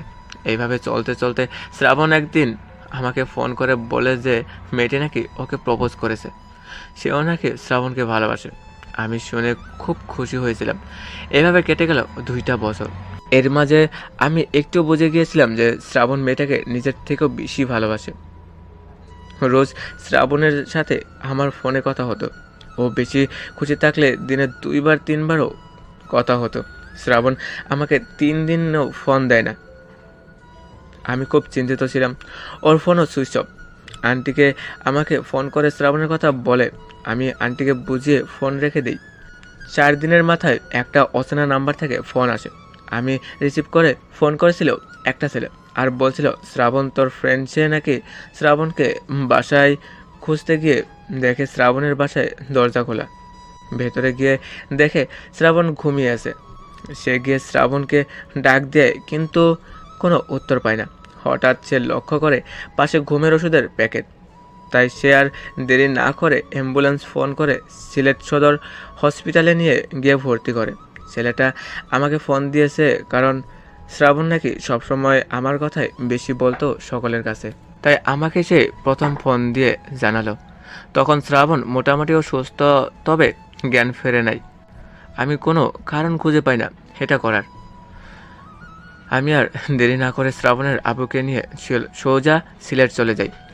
আমরা যাবার 3 ঘন্টা পরে শ্রাবণের জ্ঞান ফিরে। পরে শ্রাবণ সুস্থ হয়ে আমাদেরকে সব কিছু খুলে বলে যে কিনা সে এমনটা করেছিল। কেন করেছিল ও এমনটা? আর আমি কি না জেনে সেই পুরনো কিছু একটা করে ফেলেছি, যার কারণে শ্রাবণকে আর খুঁজে পাওয়া যাচ্ছে না। ম্যাডাম, আপনি কাঁদবেন না প্লিজ। আগে আপনি কান্না বন্ধ করেন, তারপর আমি সব কিছু বলতেছি। আচ্ছা ঠিক আছে, আমি কান্না বন্ধ করতেছি, তুমি সব কিছু বলো। আমি আর শ্রাবণের আব্বু দুজনে মিলে সিলেট চলে আসি। আমরা আসার 3 ঘন্টা পরে শ্রাবণের জ্ঞান ফিরে। আমি শ্রাবণকে জিজ্ঞাসা করি কেন ও এমনটা করলো। প্রথম বলতেই চাইছিল না। এরপর আমার আর স্যারের জোরাজোরি বলতে বাধ্য হয়। আব্বু, তুমি হয়তো জানো না আমার এখানে আসার কারণ এই কলেজে পড়ার জন্য না। আমার আসার প্রধান কারণ ছিল রিয়াকে নিজের করে পাওয়ার। সব কিছু ঠিকই চলছিল। আমরা প্রায় 2 বছরের মতো রিলেশনে আছি। আমার প্রতি রিয়ার কেয়ার, অধিকার, ভালোবাসা সব কিছুই ঠিক ছিল। কিন্তু কিছুদিন আগে থেকে রিয়া আর আমার সাথে আগের মতো কথা বলতো না। আমি কথা বলার অনেক চেষ্টা করেছি, কিন্তু কোনো লাভ হয়নি। ও আমাকে সবসময় ইগনোর করতো। এইভাবে আমার দিনগুলো বাজেভাবে চলে যাচ্ছিল। এরপর হঠাৎ একদিন রিয়া আমার কাছে এসে একটা কার্ড ধরিয়ে দেয়। আমি জিজ্ঞেস করি এটা কি। রিয়া বলে এটা আমার বিয়ের কার্ড। আমার বাসা থেকে আমার বিয়ে ঠিক করা হয়েছে, সো তুমি আমাকে ভুলে যাও। আমি অবাক হয়ে জিজ্ঞেস করি তাহলে তুমি যে আমাকে ভালোবাসতে? তোমাকে আমি কখনোই ভালোবাসতাম না। এটা জাস্ট একটা নাটক ছিল, শুধুই নাটক। এই কথাগুলো শোনার পরে আমি নিজেকে পৃথিবীর সব থেকে অসহায় ব্যক্তি হিসেবে মনে করেছিলাম। আমি রিয়াকে অনেক বলেছি, কিন্তু ও আমাকে শেষ কথাটা বলল যে আমার মতো গরিবের সাথে নাকি ওর যায় না। এই কথা শোনার পরে আমি আর একটা কথা না বলে ওখান থেকে ফিরে আসি। রিয়া তখনও জানতো না যে আমার আব্বু একজন প্রিন্সিপাল। আমি ইচ্ছা করে জানাইনি। সেদিন রাতে বাসায় এসে অনেক বুঝেছি নিজেকে, কিন্তু কোনো লাভই হয়নি। আমি যেন কষ্টগুলো সইতেই পারছিলাম না। এরপর সবশেষ রাস্তা বেছে নিলাম। ভেবেছিলাম কেউ আমাকে আর খুঁজে পাবে না, কিন্তু জানি না কী থেকে কি হয়ে গেল। জানি না কিভাবে হসপিটালে আসলাম আমি। শ্রাবণের এই কথাগুলো শুনে আমি মুখের ভাষা হারিয়ে ফেলি। ওকে যে কি বলে আমি সান্ত্বনা দেব সেটাই আমার জানা ছিল না।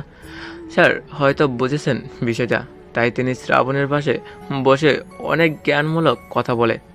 এত হয়তো শ্রাবণ অনেকটা মনের দিক থেকে বল পায়। এরপর ওখানে আর কিছুদিন থেকে হসপিটাল থেকে স্যার সোজা ঢাকা নিয়ে আসে শ্রাবণকে। কলেজের কাগজপত্র আমি গিয়ে নিয়ে আসি। আর ম্যাডাম, আপনি শ্রাবণকে যেমন দেখেছেন না, আসলে ও মোটেও তেমন না। বাইরে থেকে হাসি খুশি দেখলেও ওর ভেতরে অনেক কষ্ট। ছেলের থেকে আসার পরেও ও আর তেমন লেখাপড়া মন দেয়নি। আর ওর কথা ভেবে স্যারও তেমন কিছু বলে না। শাওনের এই কথাগুলো শুনে ম্যাডামের আর বুঝতে বাকি নেই যে আমি কেন বাড়ি ছেড়ে চলে গেছি আর বিয়ের কার্ড দেওয়ার কেন এমন রেট করলাম। আর এই কথাগুলো ভেবে অনেক জোরে জোরে কেঁদে উঠলো। এদিকে আমাকে খুঁজতে হবে আর অন্যদিকে ম্যাডাম একভাবে কেঁদেই চলেছে। তাই অনেক বিরক্ত হয়ে শাওন বলল, ম্যাম আমি আজকে আসি, আমার যেটা জানার ছিল সেটা জানা হয়ে গেছে। শাওন যেই মাত্র উঠে চলে যাবে তখনই ম্যাম বলল সেও নাকি শাওনের সাথে আমাকে খুঁজতে যাবে। অনেক জোরাজোরি পরে শাওন ম্যামকে নিয়ে আমাদের বাড়িতে গেল। বাসায় ঢোকার পরে আবু আর ম্যাম দুজনে অবাক হলেন, কারণ ম্যাম আগে থেকে জানতো না যে আমাদের ভার্সিটি স্যার আমার আব্বু। আর আব্বু ম্যামকে দেখে বললেন, মিস রাইসা, আপনি এত রাতে, কোনো সমস্যা হয়েছে?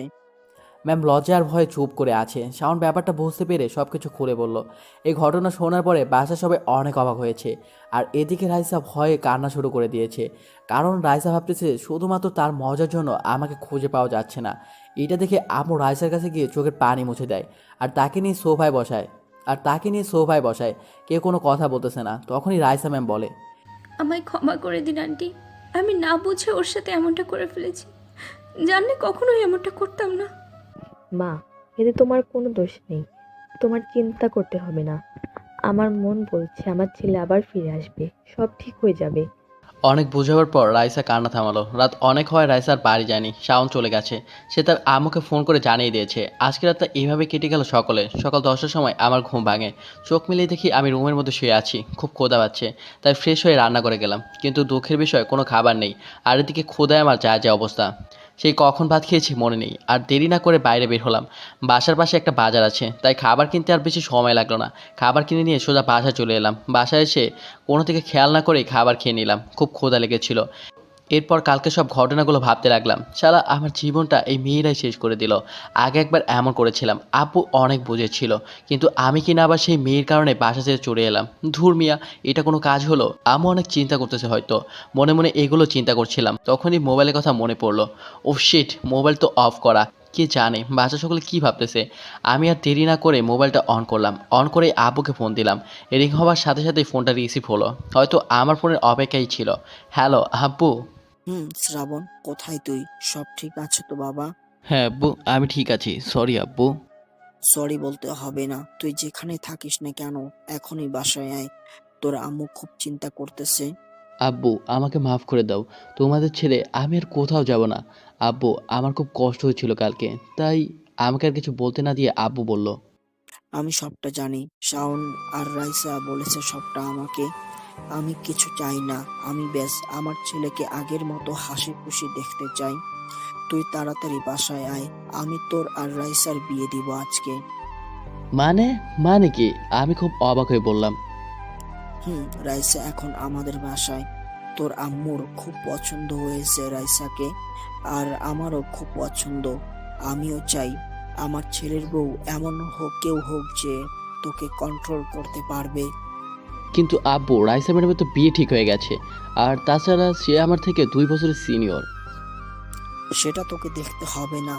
আমার ছেলের জন্য আমি এইটুকু মেনে নিতে পারবো না। আব্বু আমি কিছু বুঝতে পারতেছি না, তুমি সবটা খুলে বলো প্লিজ। আগে বাসায় আয়, তারপর সারপ্রাইজ দিব। ওকে আব্বু, আমি এখনই আসতেছি। ফোন রেখে দিলাম। আব্বু এত সময় ধরে যা বললো তা আমার মাথার উপর দিয়ে গেছে, কিছুই বুঝলাম না। তাই আর দেরি না করে বাসার উদ্দেশ্যে রওনা দিলাম। কে জানে বাসায় গিয়ে কী সারপ্রাইজ পাই। তবে রাইসাকে পেলে আমার আর কিছু চাই না। আর দেরি না করে আমি বাইক নিয়ে বাসার উদ্দেশ্যে রওনা দিলাম। অপরদিকে আমার আশার কথা শুনে সবাই অনেকটা নিশ্চিন্ত হলো। আর সবাই এটা ভেবে খুশি যে আজকে আমাদের বিয়ে দিয়ে দেবে। রাইসা আমার খোঁজ পাওয়া গেছে জেনে সেও অনেকটা খুশি হলো। আবু তার কাছে কিছু মানুষজনকে ফোন করে আসতে বলল যে তার ছেলের ছোটোখাটো বিয়ে আজকে পরে বড় করে করা হবে।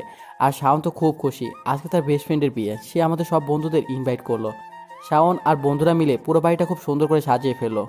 খুব কম সময়ের মধ্যেই ভালো করে সাজানো হয়েছে। অবশেষে দেখা গেল ছোট করে অনুষ্ঠান করতে গিয়ে অনেকটা বড় হয়ে যাচ্ছে। এদিকে রাইসা খুব লজ্জা পাচ্ছে, আজ তার বিয়ে, সেটাও তার স্টুডেন্টের সাথে। আবার এত কাহিনী করে রাইসার আম্মু চলে এসেছে তার মেয়ের কাছে, কারণ তার মেয়েকে বিয়ের জন্য সে অনেকবার বলেছে, কিন্তু কিছুতেই রাজি না সে। তা অবশেষে আজকে রাজি হলো নিজের ইচ্ছায়। এদিকে সব কিছু কমপ্লিট করা হয়েছে। আমি বাসার সামনে এলাম বিকাল 5টার সময়। বাসার সামনে এসে পুরো অবাক হয়ে গেলাম। এটা কি আমাদের বাসা? আমাদেরই বাসা, তবে এত সাজিয়েছে কেন? তার মানে কি আমারই বিয়ে?